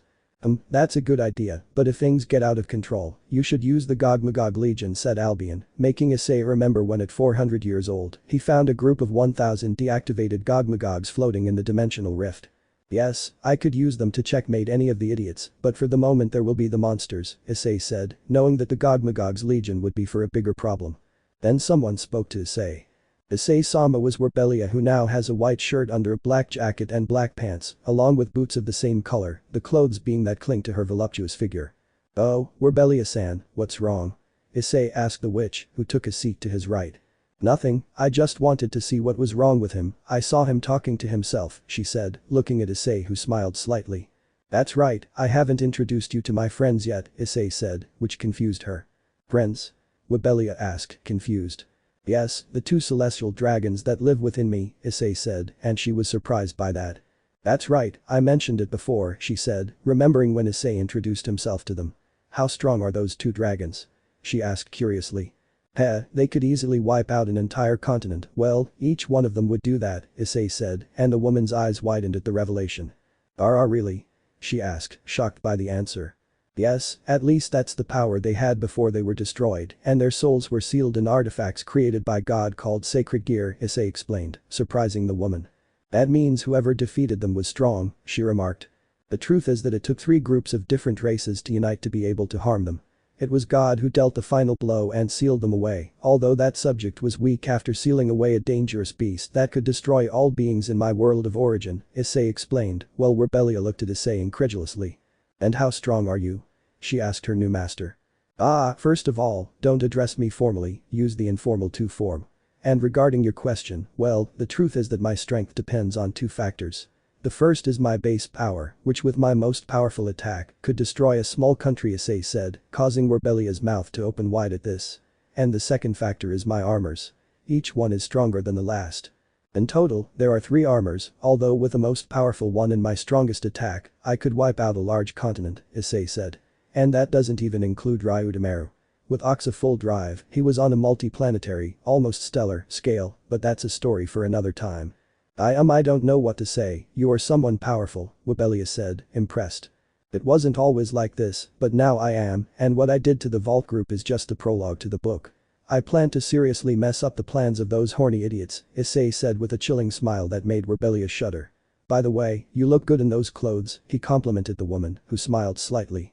Thank you, the clothes in your world are beautiful, she said, looking at her new outfit. Well, I don't know much about fashion, but even a blind man would say that what you were wearing, and no offense intended, inside it meant to look at you lustfully, Issei said as Werbelia looked at him. Did you see us that way too? She asked, wanting to know what Issei thought of them. Well, I can't say I wasn't fascinated by their bodies, but I mean, when you live with a former goddess and a gluttonous dragon, who have great bodies and personalities, you calm down, so that's why I brought them here to look at clothes, Issei explained, and she nodded in understanding. Then the girls came out one by one, with big smiles on their faces. These clothes are beautiful, Chloe commented, wearing a white t-shirt and dark blue jeans that clung to her legs, along with black boots, as she added her sword sheath to her waist. Confirmed, said Malona, wearing a white shirt under a red vest and a red plaid skirt that reached mid-thigh, along with red sneakers. Well, this isn't bad at all, said Luca, stepping out in a black one-piece dress and matching sneakers. Mistyora and Olga came out, surprising Issei. These clothes are comfortable, Mistyora said with a gentle smile, as she wore a white sweater with a long black skirt and black shoes. True, who would have thought that clothes from another world would be like this?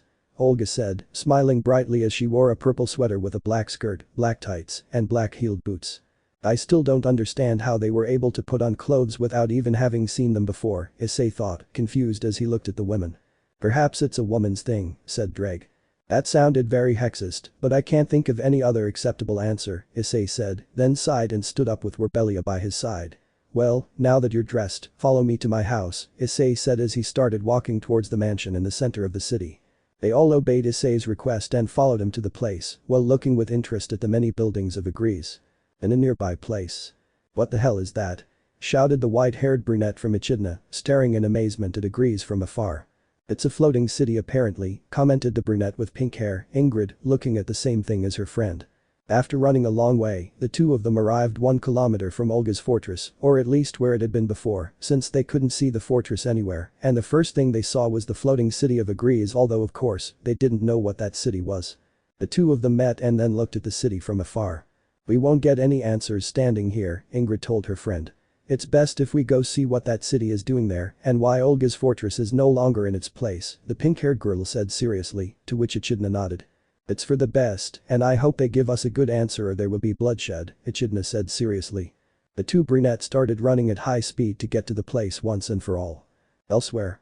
Riding on a black horse, there was a manipulated Vault with a messed up face, heading towards a small, seedy town in the middle of some mountains far from Eostia.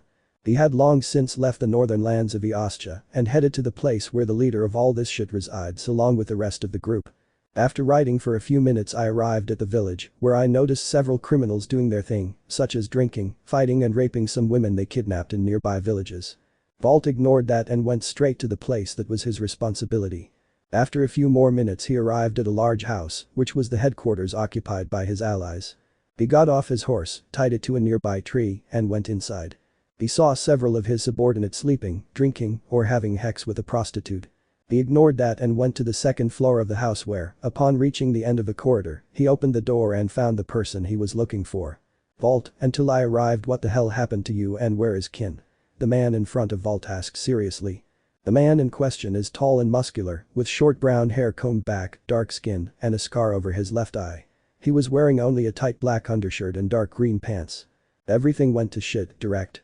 Those bitches managed to summon a hero from another world," Vault said angrily, though his mind was somewhat clouded by the mind control. "That bastard killed everyone. Kin managed to get me out of there before they ripped his bucking head off." He was angry as he clenched his hands. Erect Rondo, a former knight of the kingdom of Eostia, was banished from the capital for making shady deals with several corrupt nobles. Celestine Lucullus herself expelled him and nearly executed him, but his most loyal subordinates helped him escape. A man of immense strength, capable of single-handedly taking on a battalion of monsters, he is also the mastermind behind the nation's service plan and its subsequent expansion across the continent of Sekiryuutei. Erect was serious. What Vault told him was something he hadn't expected and was a small obstacle to his plans, but since these had already begun, he should continue, albeit with minor modifications. "That's something I didn't take into account. Olga Discordia has that monkey woman and that witch on her side, so summoning a hero from another world doesn't surprise me," Direct commented seriously while looking at Vault. "How strong is that guy?" he asked, in order to prepare a countermeasure against him. "I'd say as strong as you, maybe a little stronger since he was able to stop Kin's magic attacks with ease, although I'm not sure since it all happened very quickly and Kin had already gotten me out of the fortress," Vault said, causing Direct to frown. "Well, it doesn't matter, we'll continue with the plan as it is, so in 5 days I'll send a group towards Fio's fortress. I highly doubt Olga will help the humans she's been at war with for so many years," Direct said, and Vault nodded. "You go to Nicola so she can heal you, you're in terrible shape," he said, and Vault nodded, leaving the man alone. "So a hero, huh? Those brats certainly had an ace up their sleeve," a dark voice said from the shadows of the room. Direct quickly knelt in a gesture of respect and lowered his head. "Lord Adamek," said Direct as purple smoke emerged from the shadows, taking an ethereal form, revealing only a specter with red eyes staring at Direct. "Direct, you must be careful, do not underestimate the magic that Olga and her two allies possess, besides, that hero could be a problem for our plans," said the dark being whose identity is Adamek, a Duke of Hell, and the strongest demon of all. "I'm aware of that, which is why I let the secondary plan continue as is. That way we can learn the power of said hero and create a countermeasure to defeat him and continue with our plans of conquest," Direct said as the demon looked at him. "I hope you know what you're doing. I won't tolerate any mistakes, so you'd better do it right or you'll become the devil's bitch," Adamek said, making Direct nervous. "Yes, my lord, there will be no failure in the plan," he said, frightened by his fate if it failed. "Direct, you'd better," Adamek said, then disappeared. Direct stood up, still nervous, went to sit in a nearby chair and started drinking liquor to relax. "I hope that hero isn't a problem," Direct said, calming his nerves. He needed to plan things better and now he had to call those involved in this plan. Elsewhere. In an unknown and distant place they contained Sekiryuutei. An island, to be more specific. and in its center, hidden among the undergrowth, stood a large Aztec-looking tower. However, what differentiates this tower from an Aztec one are the strange engravings. Inside, in a dark room, several red lights turned on. Starting systems. Loading collected data. Main mission. Search for beings of great power. Mission in progress. Loading data. 3 subjects archived. Scanning. New subject found. Initiating search and data collection was the clearly robotic voice that sounded from the gloom as the red lights flashed brightly. Nobody knew it, but that was a harbinger of something bigger. End of chapter 5. Chapter 6. Moments later, agrees Issei's mansion. All the women and Issei were at the mansion he owns and agrees. Issei led them to the mansion's living room, where they were surprised to see the enormous 85-inch television, elegant armchairs, a home theater, and other things you would have in the living room. However, what caught his attention the most was a huge rectangular painting depicting numerous women alongside Issei. Sama, who are the women next to you in that painting? Olga asked, wanting to know. Issei looked nostalgically at the painting. They were important people to me, said the brunette, looking at a painting he made based on his memories with all the girls he loves. Seeing the way Issei responded, they all understood that something bad must have happened. Well, take a seat, we need to talk about this matter with Kuroinu, said Issei as the 7 women went to sit in the armchairs. Olga, Mistyora and Werbelia all ended up in one. Milona was sitting in a single seat. Luca and Chloe were in another, while Issei took a seat in a separate chair. Well, about that, you plan to help, right? Werbelia asked, and Issei nodded.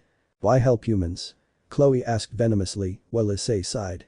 I know some of you don't agree with helping those who were at war, but believe me, this evil is more than all of you could handle, not to mention the other kingdoms, since this isn't just about Eostia, this continent is also involved, making it a serious matter, Issei said seriously, as they all looked at him, but Chloe spoke again. I will only follow Olga-sama's orders. If she helps, I will, but if not, don't expect me to do anything, said the blonde elf, as Olga was about to speak to scold her, but Issei spoke first. Do what you want, this goes for you too, he said, looking at the women. I'm not the one to force you to help in this war, so you can stay or leave, it doesn't matter, because I'll still help this world with this problem. If you stay and don't want to help, that's fine, I have no problem with that. You can take a house in the city, but if you help, I'd appreciate it, Issei said seriously, as they all looked at him in silence. After a few minutes of silence, they spoke one by one. We will do as you say, Werbelia said sincerely.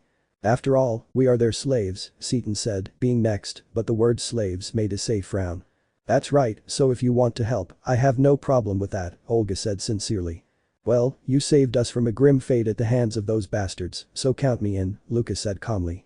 That's right, those idiots were going to turn us into hex slaves, so helping you isn't a problem, Milona said.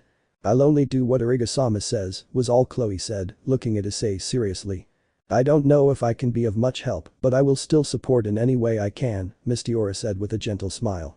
Issei looked at them, saw that they were all going to help without complaint, especially the 3 who were now his companions. Not at all, I wouldn't call them slaves, it was horrible. Ah, well, if you want to help, I have no problem with that, so I'm counting on you, Issei said with a half smile. Well, what will we do now? Milona asked, and the others nodded in agreement. For now, we'll wait to hear what that imbecile has to say about his plan, so for now we have to wait, Issei said, and the women nodded. But before anything else, do you know them? And the screen in the place showed the image of Ingrid and Echidna approaching where Olga's fortress used to be. Yes, and to be honest I didn't expect them to come, Olga said, looking at both brunettes on the screen. Well, since you know them, I'll bring them here.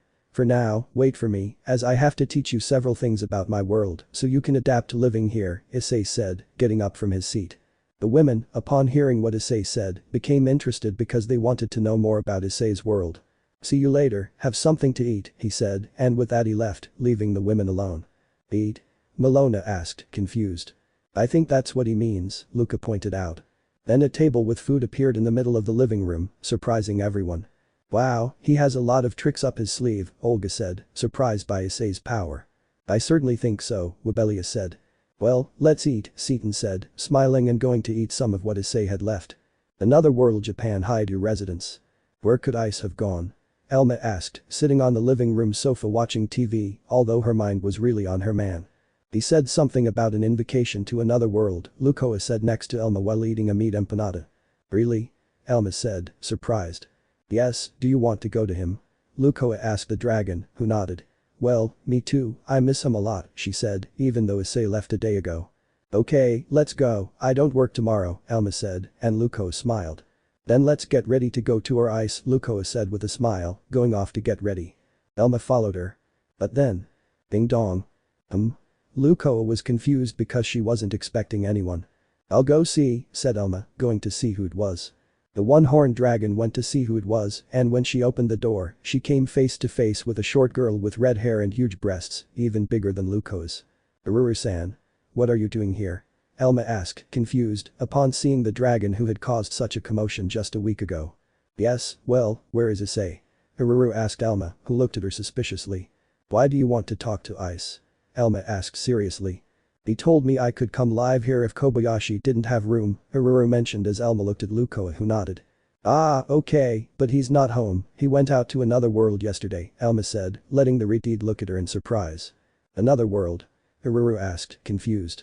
Yes, apparently I stumbled upon a magical signature that belonged to an invocation rite and well, in the end he went to that world where he was summoned, he left yesterday, Luko said as Aruru looked at them. Can I go? Aruru asked, eager to know where Issei had ended up. Well, if you want, Luko said, not giving the matter much importance. But don't cause any disasters, Ice will be upset, Elma said, and Aruru nodded. Now things were going to get crazy with the former goddess, the peace dragon, and a dragon who almost destroyed a city just because. Back to Eostia with Issei. The chestnut tree appeared several meters from where Ingrid and Echidna were coming from, so it began to walk to intercept them. She could see them in the distance, so she knew where they were coming from. I have to admit they're fast, Issei commented, observing the speed the two brunettes used. After walking about 10 meters, Issei stopped to wait for the two women who didn't keep him waiting and arrived in front of him, although of course, both of them had their weapons in their hands looking serious. What is a human doing around here? Ingrid asked seriously as she released a small amount of her demonic power. Did you get lost, handsome? This isn't a place for someone of your kind, Echidna said seriously, holding her blades. Issei said nothing and they got annoyed. Speak up. What happened to Olga's fortress? Are you with those Kuroinu guys? Ingrid shouted, wanting to know what had happened, but Issei frowned at being put on the same level as those dogs. Even though I have the power to do whatever those bastards want, I'm not crazy enough to do it, I have principles, Issei said, sounding offended by such words. What are you talking about? Echidna said, confused by his words. Ah, there's no time, and after those words, the chestnut-haired man created breaches that took the two women away. As he was about to leave, he felt a magical pulse. It's the imbecile, he said, creating a circle of communication as he spoke. What's wrong, imbecile? Do you already know what your leaders will do? He asked Vault. Chief, they will attack Fio's fortress in 5 days, it seems they will continue with the plan until then, Vault said on the other end of the call. Well, I have somewhere to go now, just let me know if anything happens, Issei said seriously. Sure, Vault said before Issei hung up. Well, at least it's good for something, Issei said, then sighed. Now I have to ask about that fortress. Then he created a breach to go to his house and talk to the girls. Agrees Issei's mansion living. The women were eating some of what Issei had left them and they had to admit it was the most delicious thing they had ever tasted. This is delicious, said Olga after eating some lasagna. True, not even the best chefs in all of Eostia, no, in the entire continent, can do this, said Rebellia after tasting some spaghetti with meatballs. How can something be so delicious? Seaton said after eating a piece of fried chicken. The others weren't any better. Even Chloe ate and felt like she was tasting something made by a god. Then 2 gaps appeared from which Ingrid and Echidna emerged, both confused and alarmed, looking all around, only to stumble upon the girls happily eating.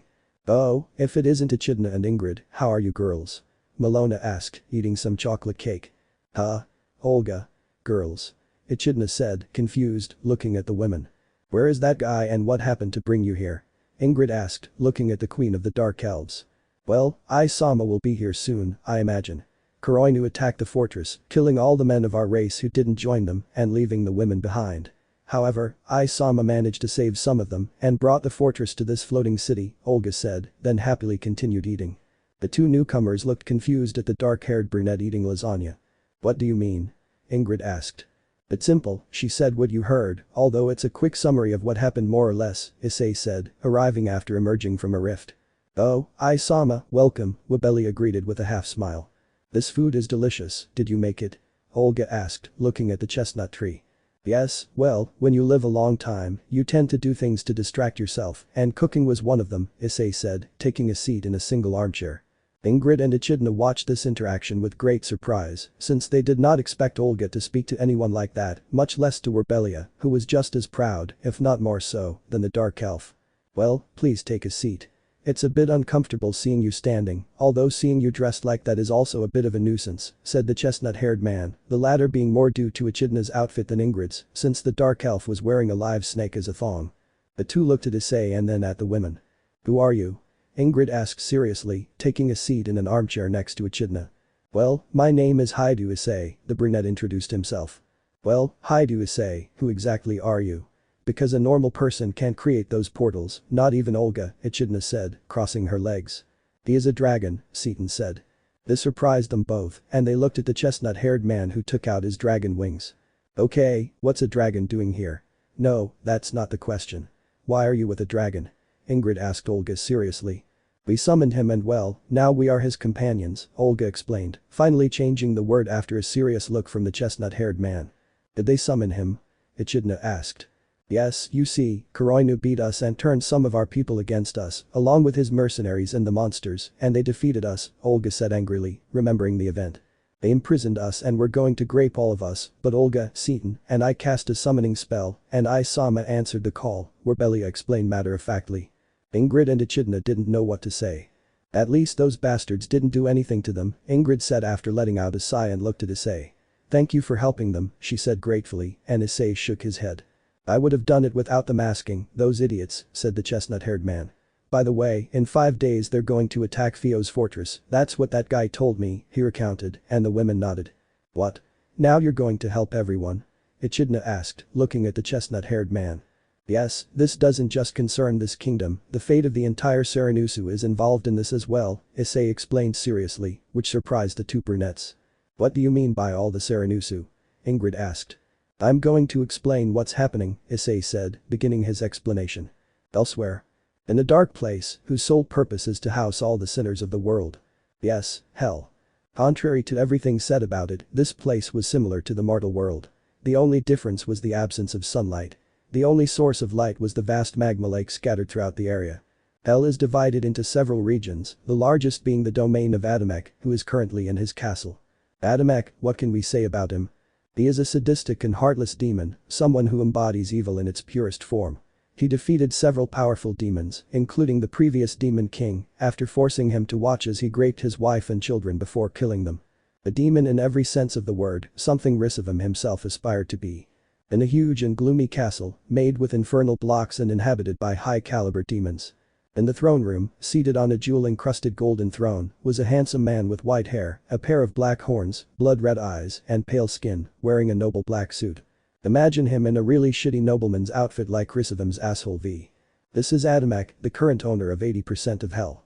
Direct will have a hard time with that summoned hero, Adamek remarked, looking at a magical crystal sphere he used to spy on the mortal realm. However, it showed nothing but blackness, as it had stopped working since he focused on Olga's fortress. "This guy is very troublesome," he said, setting the sphere aside and looking ahead. At that moment, the large doors of the hall opened, letting in a beautiful woman with red hair, golden eyes, fair skin, and an extremely voluptuous body, dressed in a very tight-fitting one-piece red dress. "I'm already here, what do you need me for?" the woman asked monotonously.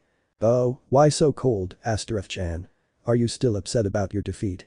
Adamek asked with a mocking and cynical smile as he looked at the woman. "She is Astaroth, a powerful demon who controls the infernal flames. She ruled a kingdom in hell, but after Adamek's victory over the demon king, several kingdoms were destroyed to create a single realm ruled by Adamek.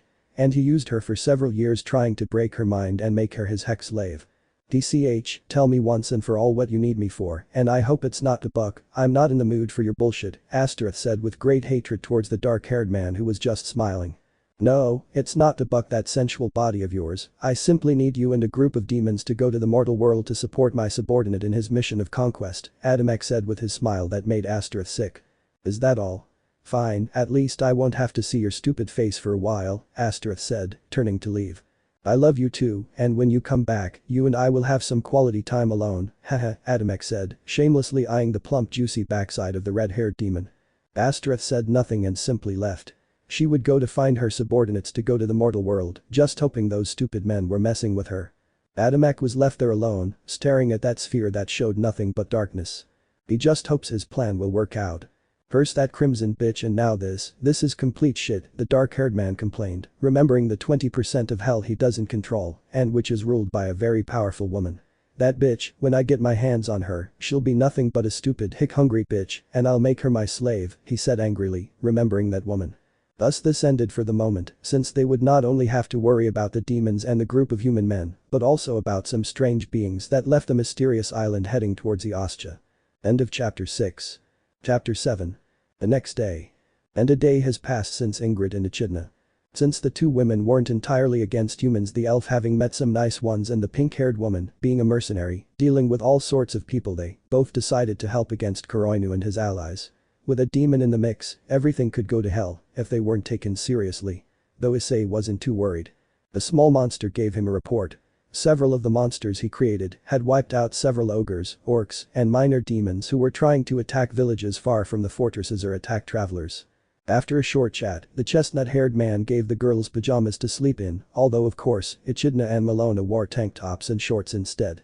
He also explained the things in the bathroom and other basic things for someone who doesn't know about the normal world.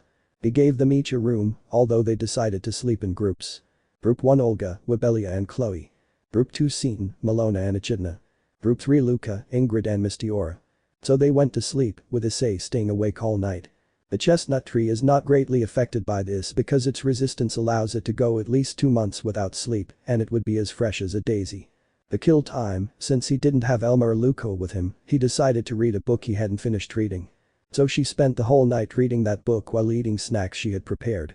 Early in the morning, I had breakfast ready and served.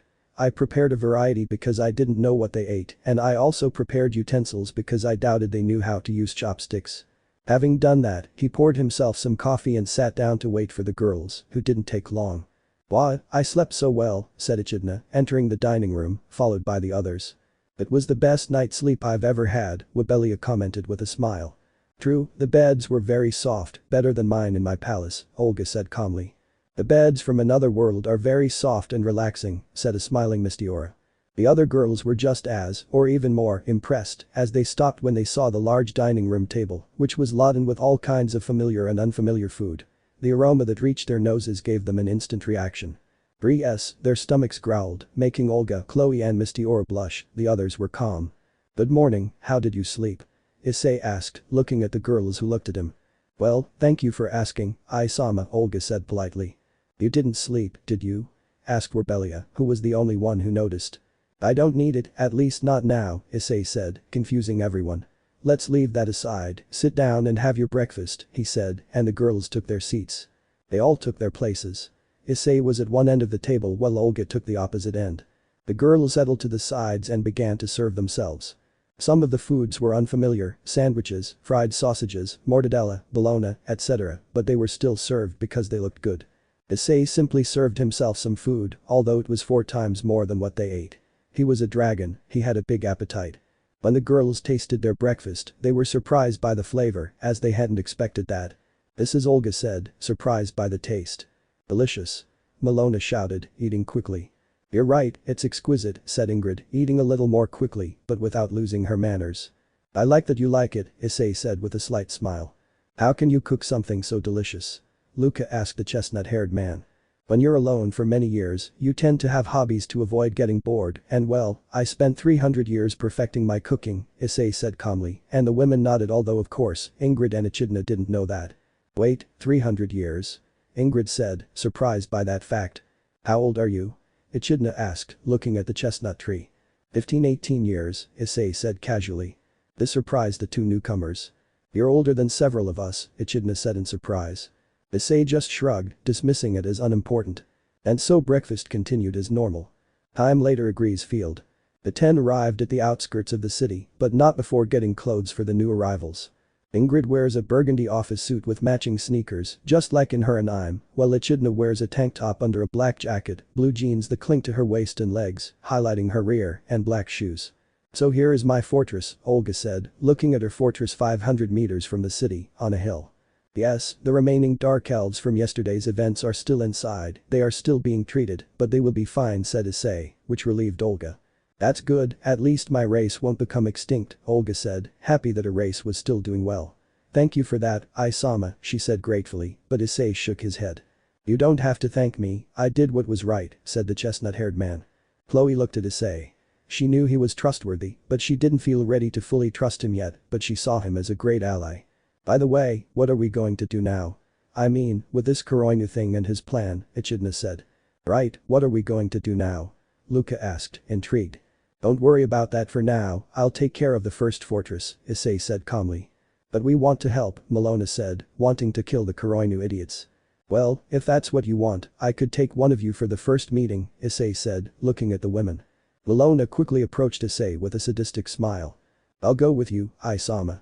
I want to kill those bastards, said the pink slime girl, and Issei nodded, looking at the others. Another one? He asked, and Luca approached. Isama, want those men to pay for what they did to our sisters, Luca said, referring to what happened to the women of her race. Okay, any others? The chestnut-haired man asked. But none of them made progress. We will stay for the time being. We need to check on the condition of the survivors, said Rebellia. That's right, besides, I feel a bit weak from the summoning spell, so it'll have to be next time, Seton said, discouraged at not being able to go and kill the bastards. I no longer possess as much power as before, so I would only be a hindrance, Olga said, feeling useless due to her lack of power. Don't say that, Arigasama, you're not a nuisance, Chloe said to her queen, who smiled at that.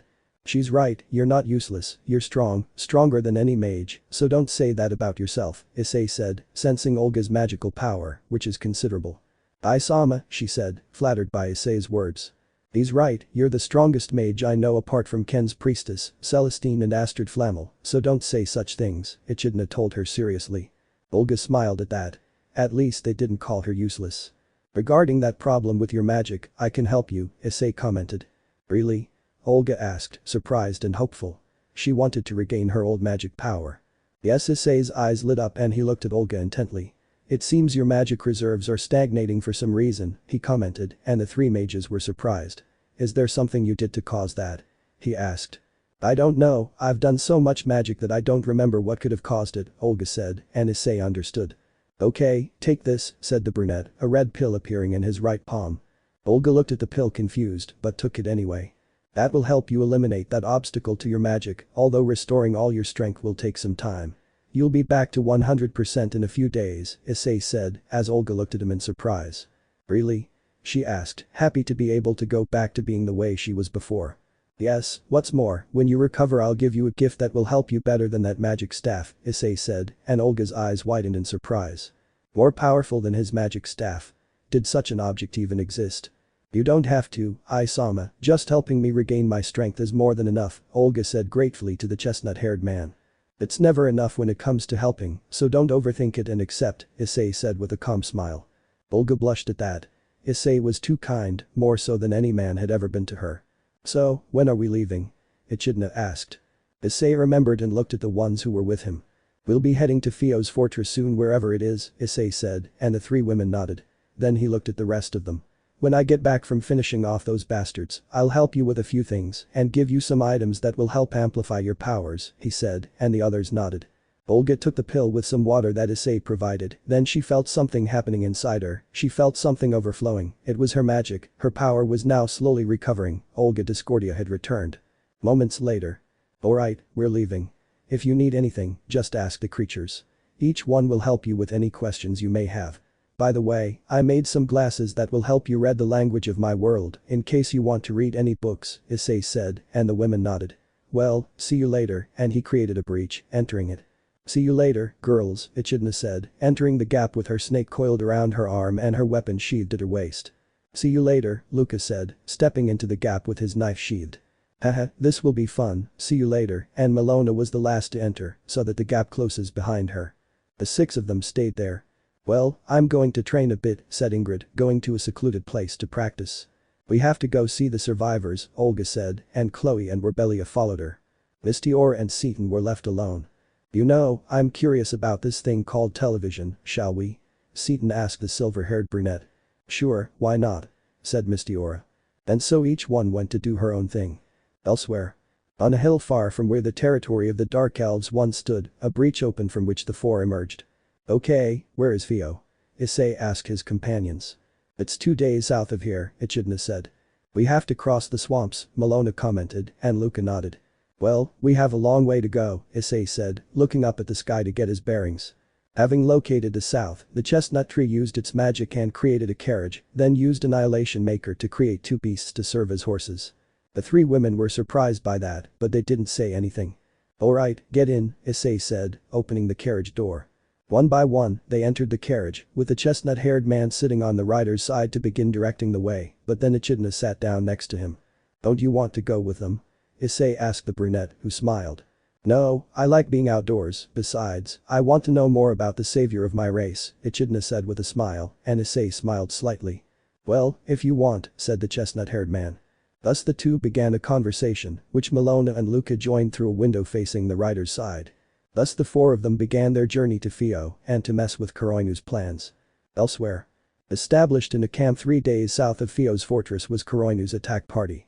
The group consisted of 200 humans, 50 ogres, 30 lycans, 60 goblins, and 60 demons of all kinds. Located in a special tent, Astereth sat in a wooden chair, staring blankly into space.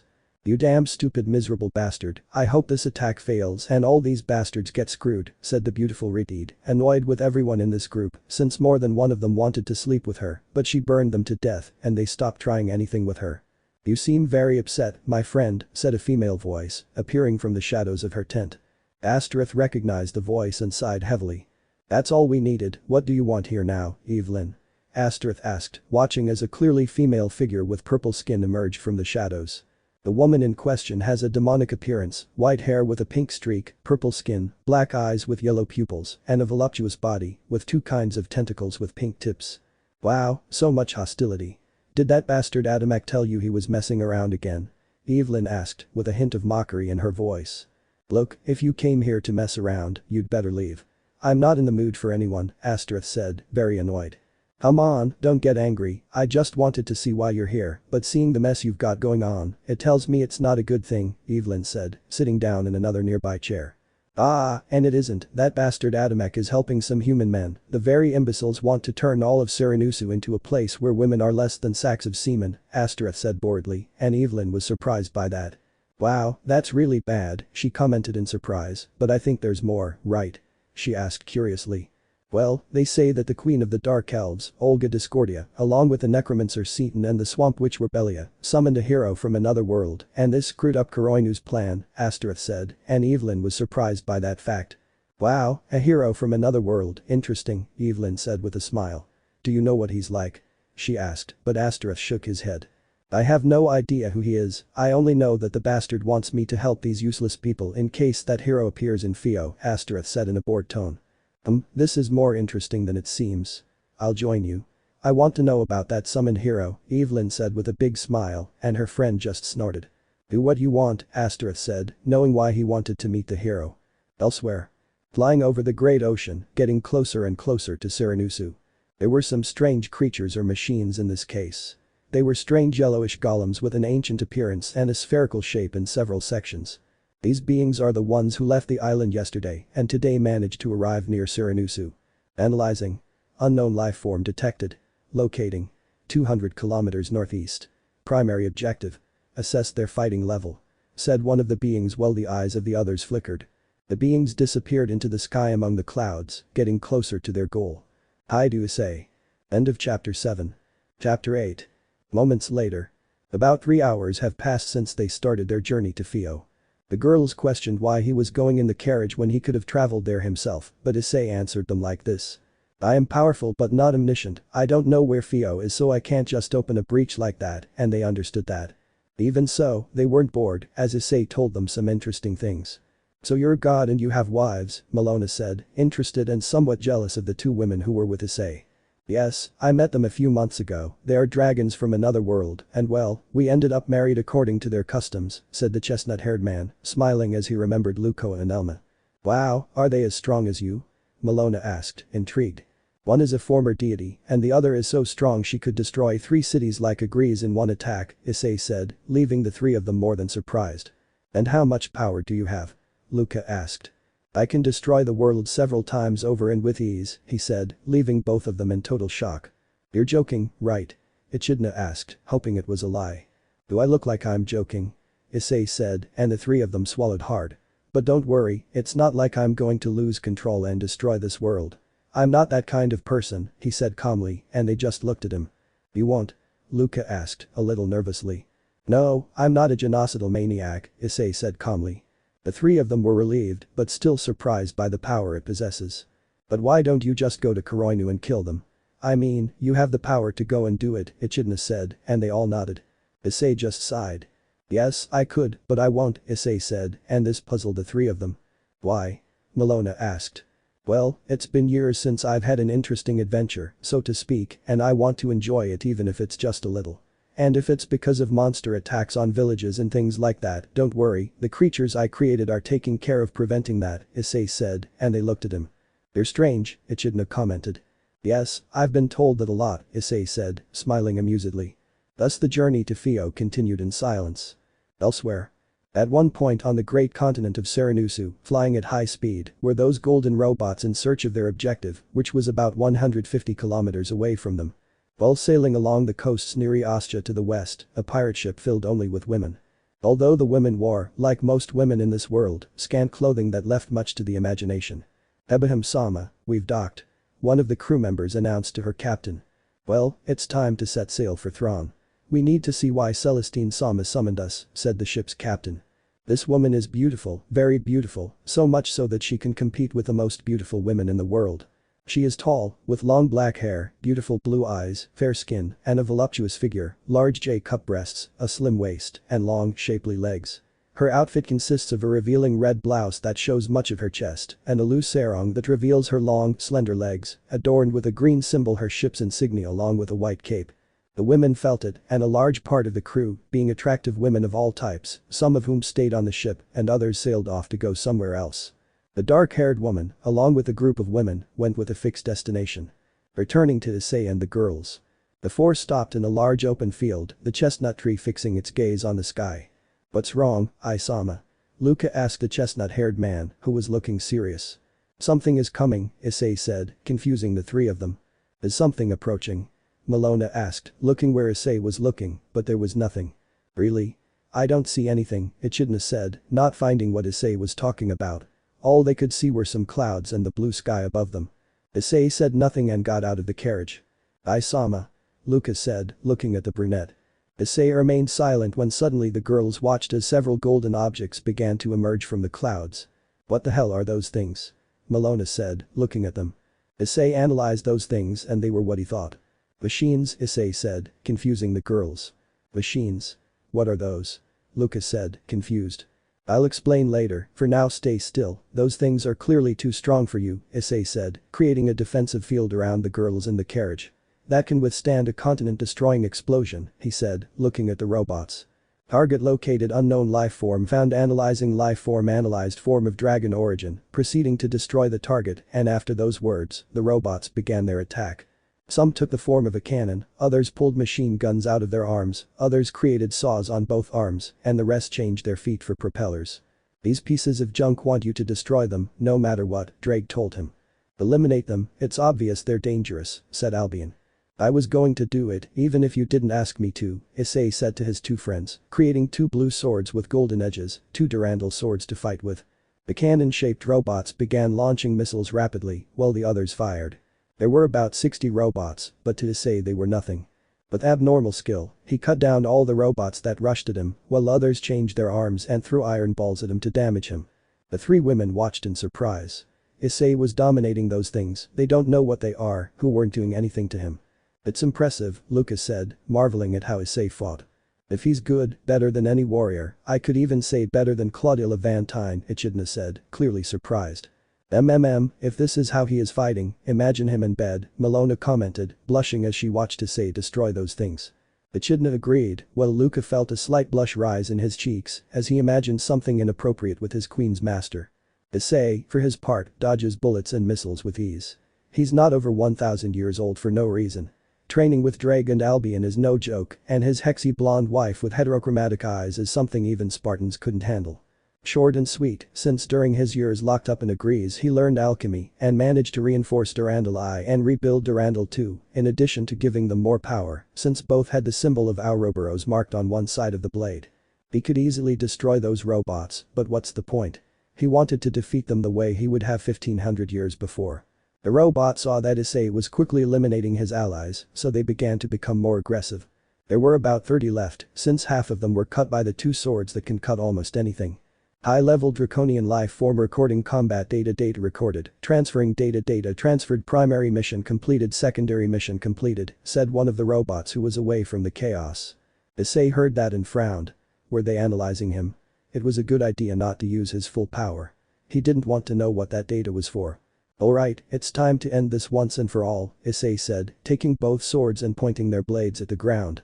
Goodbye forever, scrap metal. He raised the swords and then plunged the blades into the ground. At that moment, several Durandal swords emerged from the ground, impaling all the robots. Sword birth belonged to Kiba and is a sacred gear capable of creating all kinds of swords, now including those of the sacred demonic type, as well as being able to replicate the swords that Issei uses for attack. The robots were obscured and annihilated, then they all exploded violently causing a great shockwave, while Issei remained unfazed. A few minutes later, the smoke that rose from the explosion dissipated, revealing several craters where the remains of the robots had been. "Whew, what an explosion," Issei said, taking in the whole mess, only to duck down and put a hand on the ground. The pulse occurred, and the scattered remains of Earth were returned to their place, as in a video played in reverse. It was some kind of temporary magic that his beloved Luko had taught him in her free time. He didn't learn it in Agrees because he found it difficult and could barely improve in elemental magic, along with some other magics that had to do with physical phenomena like gravity and so on. What a load of crap, he kicked one of the yellow robot's heads. It looks Mexican, but that doesn't matter. Where do these things come from? He wondered, knowing that they weren't from this world. Either they're from another dimension or they're from another planet, said Drake. I think they're aliens, Albion said. Wherever they're from, those things were collecting data on me, so I think something or someone sent them, he thought, looking at the pieces of scrap metal lying around. He put that aside for now. He'd worry about it later. Hammond went back to where the girls were and undid the barrier. You were amazing there, you're as handsome as you are amazing, Echidna said with a mischievous smile, while Issei just smiled back. That's right, Isama, I've never seen even the greatest warriors fight like that, Lucas said with complete admiration for the chestnut-haired man. Thank you for those words, but I've seen people more impressive than me in another world, so it's not a big deal, said Issei, returning to his place to take the reins of the beasts. We'd better hurry, there's still a long way to go, said the chestnut-haired boy, and they nodded. They climbed back into the carriage, with Echidna next to Issei. It's time to increase speed, he said, transferring energy to the beasts so they would turn reddish. You'd better hold on tight, shorten my arrival time, he said, smiling excitedly. This clearly made the girls nervous, as they didn't trust the excited smile the brunette had. Echidna took advantage of being next to Issei and clung to his waist, feeling his firm abdomen. Ifufu, I like it more and more, thought the white-haired woman with a predatory smile. Giddy up. And Issei gave the reins a sharp tug that made the beasts roar, and they began a powerful run, causing Luca and Malona to crash into the seats inside. And so they were lost in the distance, leaving behind the scrap metal of those strange robots. Then someone appeared walking nearby. Wow, he finished these things off easily, interesting, commented the person, who was a beautiful woman with long green hair. Fufufu, who would have thought that on my trip to the human world, I'd stumble upon something as interesting as this? She said, crushing one of the machine heads with her foot and watching as the carriage disappeared into the distance. I hope you're not disappointing, and she stopped playing after transforming into bats that flew off into the distance. Issei had no idea, but this trip would hold many interesting things for him, things that would change his life again. Another world, Japan. Well, everything is ready, Luko said, smiling as she looked at a portal she had opened in the woods outside the city. Next to her were Elma and Aruru, the latter carrying a backpack with some things. Do you at least know where Ice is? Aruru asked the former deity, who smiled. Of course I know where my husband is, don't worry about that, besides, we're going straight to Agrees, Luko said, though Aruru didn't understand what she meant by Agrees. Ah, it's a floating city the size of Tokyo that belongs to Ice, Elma said, surprising Aruru. Wow, their own floating city, said Aruru. Anyway, let's go, and Luko went in, followed by the two dragonesses. They entered the portal, which led them to a kind of multicolored tunnel before emerging in a meadow in Agrees, with the city visible in the distance. And here we are, Luko said with her characteristic smile. It's been a while since I've been here, it's a good place to spend time, Alma said, inhaling the pure air. Aruru looked around in surprise. She felt the strange energy of this place and gazed at the multicolored space in which they found themselves. What is this place? Aruru asked, referring to the dimensional rift. Oh, this is the dimensional rift, a place where several dimensions connect, and well, Ice lived here for 1500 years before we met, Lukoa said, somewhat saddened by the memory of when Issei told her about his past. Aurora nodded in understanding, but in that. Who are you?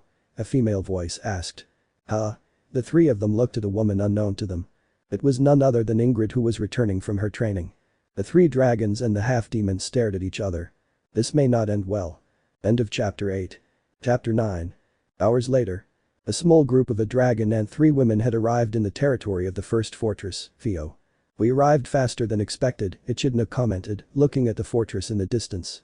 And with 4 days to spare, Lucas said, knowing that barely a day had passed since the Kuroinu incident. This transport is really fast, Malona commented, looking at the beasts Issei created. Well, we'll go at normal speed here, said Issei, urging on the beasts, which he covered with an illusion that made them look like purebred horses, which surprised the 3 of them. Wow, they look like normal horses, Malona said, surprised. An illusion that will prevent people from seeing them with fear, Issei said without giving the matter much thought. What will you do when we get to Theo? Echidna asked because she didn't know what plans Issei had. First I'll go talk to their leader, whoever he is, I'll tell him what's going on, and then we'll stay and wait for those guys to kill them, the brunette said calmly. That's too easy and simple, Echidna said, with the other 2 nodding in agreement. I think that when they see us, they will attack us, Luca mentioned, since they were still enemies of humans. Don't worry about that, I'll take care of everything. If you want, you can stay here while I go into the fortress, Issei said, and they nodded. The journey continued calmly. Upon reaching the vicinity of the fortress, Theo. Issei stopped the carriage at a safe distance to prevent anyone from approaching. Okay, I'll go inside and talk to whoever's in charge. You guys stay here for now. I've left this for you to play with, said the brunette, creating a Jenga board game. Here are the instructions on how to play. When everything's ready, I'll come back for you to wait for that group of idiots, he said, getting out of the carriage. The girls nodded and went inside to play Jenga. Issei left them and, using Eon Baylor, stopped time to run towards the fortress. He used a speed far superior to any knight of his world, so much so that the blur he became due to the speed was barely perceptible. He entered the fortress and looked at what it contained. Several people, more women than men. I walked calmly, taking in every detail of this fortress, reminding him of those medieval series or movies he used to watch from time to time, or when he visited the world of his 2 wives. Only the female warriors walked around in skimpy outfits, that is, with those armor outfits that reminded him of those Eki RPGs he used to play when he was young. He put that aside and jumped into one of the houses, and so began to jump from house to house to get to the castle in the center of this fortress. It took me no more than 5 minutes before I was standing in front of the castle. He looked at the guards, all women and few men. He entered the place and walked around looking for whoever was in charge. I walked for at least 30 minutes looking for the throne room, where the regent of the place was surely. When he found the room, he saw that there were several women inside. They were all at a meeting, apparently. There were 6 women. 3 blondes, a purple-haired girl, a white-haired girl, and a pink-haired girl who seemed to be the youngest, or at least that's what he thought because she was the shortest. With time standing still, he went to hide behind one of the pillars of the place. He wanted to hear what they were talking about. Then, I turned off the sacred gear. With women. Before Issei arrived, the group of 6 women, consisting of the regent of this fortress, Alice Archeress, one of the 7 princesses of the shield. The regent of the neighboring fortress, and Alicia's cousin, Primfear, another of the shield princesses. The current leader of an ancient noble house of Theo, the Valentine House, Isabella Valentine, or known as Ivy by several. The current duchess of one of the noble houses of Theo, the house of Duke Vance, Lina Vance, also known as the Dragon Warrior. The next one is Lina's younger sister, Helena Vance, also known as the Inescapable Shadow. And last but not least, the younger half-sister of the 2 blondes, Claudette Vante, also known as the Lady of the Storm. They were all gathered for one reason. The war against Olga and her forces, which they still believed was ongoing. According to reports from an exploration team, strange movements have been observed in the south, although they are not sure if they are monsters, commented Lina, as she is one of those in charge of monitoring the area around Eostia. Lately the attacks have been very frequent. I received a message from Ken's fortress from Kagaya. According to her, they have been receiving help from the High Priestess, but more monsters keep appearing, although Kagaya said she didn't see any dark elves among their ranks, Claudette commented seriously. She is in charge of protecting the fortress walls. Besides, Maya said they've also been receiving frequent attacks, although they've been supported by Risti's guerrilla group, Helena commented, somewhat annoyed. She's in charge of the Royal Guard. And what happened to that Kuroinu group that was sent from Thorn? Were they killed? Ivy asked curiously. She was part of the fortress's assassination and torture team. I don't know, maybe yes, maybe no. Maya was the one who recommended him to go and assault the fortress, so we don't know what happened to them, Alicia said seriously, since she didn't trust that group of mercenaries much. This war keeps dragging on, will it ever end? Asked young Prim sadly. Many lives have been lost in this war throughout the centuries. Issei had heard enough, so he decided to show up. Well, let me tell you, my dear ladies, that the war is no longer against the Dark Elves, it's against another group that threatens this continent, Issei said, emerging from the pillar where he had been hiding. Immediately they all went on guard. Who are you and how did you get in here? Alice demanded, brandishing her sword. Your answer better not be something stupid, because you won't get out of here alive, Claudette said seriously as she brandished her sword, which was charging with electricity. Belina took her spear and was ready to pierce the chestnut tree. Lina began to release a strong yellow aura as she held her sword. And Ivy stood with her whip sword, preparing to attack to kill. Wow, calm down, I'm not here to fight, I've come with important information, said the brunette with his hands raised, although they didn't eat from him. Who the hell trusts a stranger who suddenly appeared? I ask you, who are you? Alicia shouted angrily. Prim was behind the other women because she doesn't know how to fight. Ah, this is more difficult than I expected, the brunette commented, and the women looked at him seriously. I am Issei, and I have come here to tell you something that could cause a great stir throughout the kingdom of Eostia and the continent of Sekiryuutei in general, he said, and the women were slightly surprised. What information would that be? Ivy asked. The war with Queen Olga Discordia is over, Issei said, surprising the women. Really? Prim asked hopefully. How can you assure us of that? Lina asked seriously. Easy, because I was summoned by her since now the enemy is someone else, or rather, there are others, said the chestnut-haired man, leaving the women even more surprised and on their guard. Were you summoned by Olga Discordia? Said Alicia, somewhere between annoyed and surprised. We must eliminate him before he tries anything. Elena said and impulsively lunged at Issei to impale him with her spear. Elena, no. Lina shouted at her younger sister's recklessness. Issei sighed and did something that surprised the women in the room. You should be more careful with your actions. Thinking is the best option in situations like this, Issei said, easily holding the tip of Elena's spear, who was in shock. They were all surprised. If there was one thing Elena had, it was that with her spear, she could pierce a thick concrete wall, but there was Issei stopping her spear with just 2 fingers. Elena wanted to get away from him, but no matter how much she pulled her spear, she couldn't move it. Drop my spear. The blonde shouted angrily. Issei sighed and dropped the spear when she pulled again, causing it to fall on her rear end. Let's see if this calms them down now. I just want to talk because this is very important and involves all the women of this continent, Issei said as they looked at him. Alright, speak, said Alice, since it was the most sensible thing to do. Issei nodded. Well, as I said, Olga Discordia and her army were defeated, said the chestnut-haired man, and the women nodded in agreement. But not as you think. There wasn't a bloody battle or anything like that. That would have been more merciful, he said, and they were confused. What do you mean by that? Didn't Kuroinu attack the Dark Elves' fortress to end the war? Claudette asked, confused. Well, they attacked the fortress, Issei said. So? Asked a purple-haired girl. Well, those bastards made a deal with the monsters to grape all the women in the fortress, Issei said, leaving the women shocked and disgusted. Rape them? Prim said in surprise. She was not ignorant about these matters. Those bastards, I know that can happen on the battlefield, but I didn't expect them to join forces with the monsters to do it, that's despicable, Alice remarked angrily. Those bastards, so that's what happened to the fortress. And what became of the queen and her allies? Ivy asked seriously. They're fine, Olga managed to summon me in time, otherwise they would have been brutally graped by the monsters who became Kuroinu's allies, Issei said, and they understood. What's this about you being summoned? Elena asked, though she was still annoyed with Issei. Well, as you can see, I'm not from this world. I'm from a very different world where magic and other beings like those that live here are nothing more than simple fantasy, Issei explained, surprising the women. From another world? Alice asked, surprised. Yes, but that doesn't matter now. The thing is, Kuroinu revealed their plan, and believe me, that plan involves all the fortresses and their inhabitants, Issei said. The women were worried about that. What's that plan? Alice asked seriously. To make Eostia a nation of service, Issei replied. Nation of service? Lina asked, confused. What is that? Claudette asked, confused. Basically they want to turn every woman in Eostia into a hex slave who will only serve to be used by all men, regardless of whether they are girls or adults, married or single, every woman will be used as a simple prostitute by all men, Issei explained. He looked at the expressions of horror, disgust, hatred, and contempt that appeared on the women's faces. Those bastards. I knew we shouldn't have trusted them. Alice shouted in a fit of rage. Those bastards, what a degrading plan, they only deserve the most painful of deaths, Claudette said furiously. If I ever lay a hand on them, Sadie and I will make them wish they'd never been born, Ivy said angrily. Disgusting, those bastards shouldn't be called men, doing such a thing is abhorrent, Elena commented, very disgusted.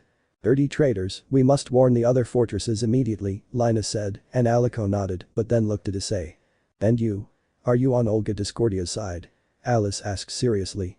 At this moment I am an ally of you and the other regents of the fortresses, since there is something I haven't told you yet, and that is that you will not only be dealing with Kuroinu, but also with a subject called Direct Rondo, along with several nobles and a demon named Adamek, said Issei, causing Alicia's eyes to widen at the mention of Direct and Adamek.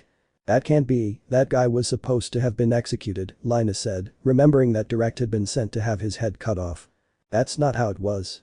Several soldiers under his command rebelled and helped him escape, Alicia commented seriously. She was there on the day of that man's execution. VCH, anyway, if you're an ally, what do you know about Kuroinu? Claudette asked seriously. Well, they're sending a group of demons, monsters, mercenaries, and who knows what else, to this fortress in 4 days, Issei said, surprising the women. 4 days, really? Ivy asked. Yes, those guys plan to take down fortress after fortress until they reach the place where the supreme ruler of this kingdom resides, to lay the foundations of their nation of service, Issei said neutrally, though the women frowned at that last part. So, will you help us? Elena asked, not trusting Issei. That's why I'm here, although I also brought some help, said the chestnut-haired man. Help? Elena asked. Yes, they are 2 members of Olga's group and a dark elf named Echidna, Issei said. The women frowned when they heard about the 2 women in Olga's group, but when they heard the other name, they looked at Lina, who shivered.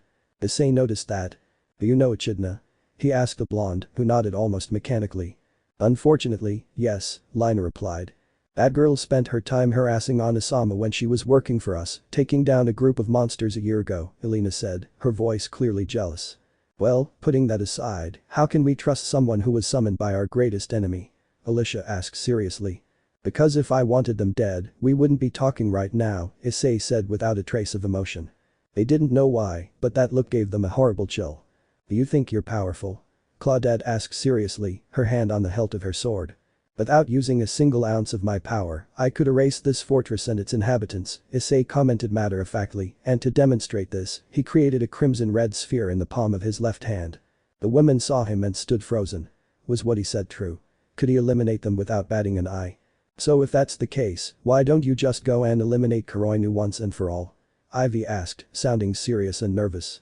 Simple, I like messing with the plans of dogs like them, and if they're worried about the people who might be affected by them, well, don't be. I have a group of creatures guarding villages outside the fortresses to prevent any mishaps, Issei said calmly, and she calmed down as well.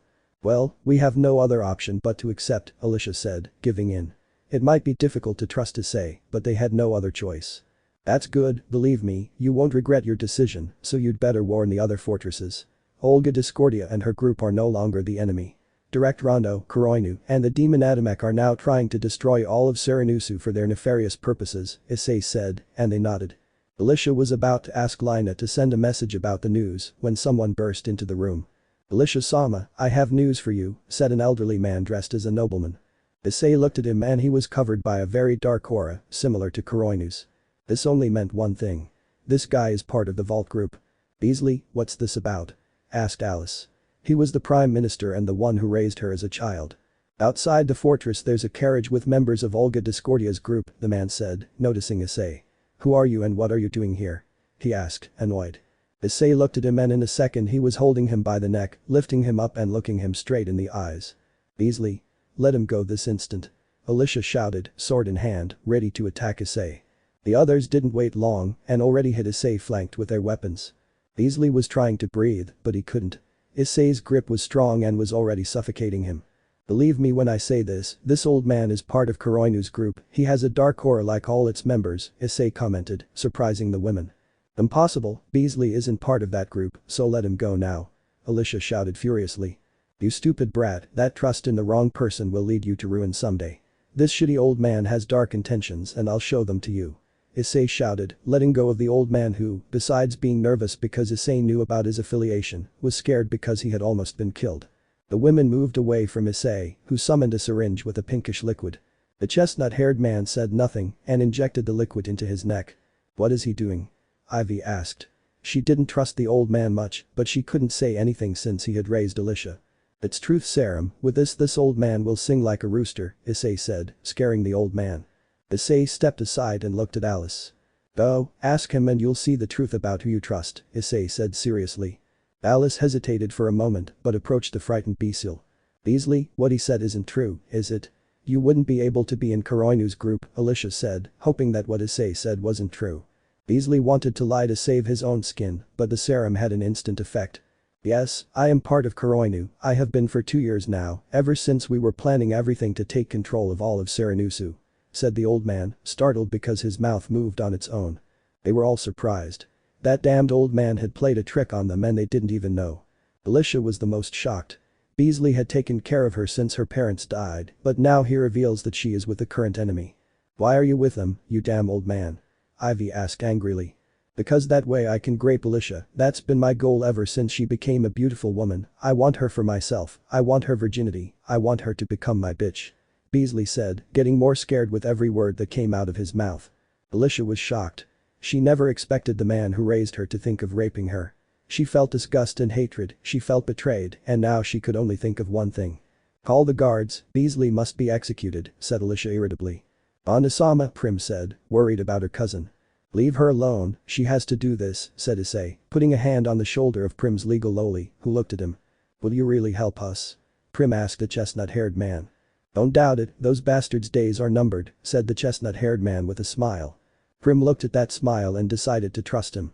At that moment, several guards entered, led by 2 girls. "Alisama, we captured the enemies," the dark-haired woman said seriously. "Let's just say what to do with them," said the retreat. First take Beasley to the dungeons, I think Ivy and Sadie will have some fun," said Alicia seriously, looking at the terrified old man. The 2 women were confused, but seeing Alicia's seriousness, they did not question her. They took the old man and handcuffed him with shackles. "No, no, no, let me go, no," Beasley shouted, but they didn't listen to me. "Well, I have things to do. By the way, if I manage to get any information from any of his allies who are in the fortress, I'll let you know later," Ivy said, smiling because she would have someone to torture for a while. She left, leaving the Van sisters, Prim and Alicia with Issei. "Come with me, we'll go to where your allies are," Alicia said, looking at Issei, who nodded. "We will go and prepare the army for what will happen in 4 days," Claudette said, and Alina nodded and marched off. "I'll go send the message to the other fortresses," Lina said, quickly going to warn everyone about this in the special room where the magic communicator is located. "Let's go," said Alice, starting to walk towards the dungeons where the girls might be. Prim followed them in silence, as all of this confused and surprised her greatly. Issei just followed the blonde girl who seemed very sad, but it's understandable, anyway. End of chapter 9. Let me know in the comments below if you guys want the next part. Also check out my other video that has been shown and left. Thank you for watching, if you enjoyed this video please like and share this video. And have a fantastic day, bye.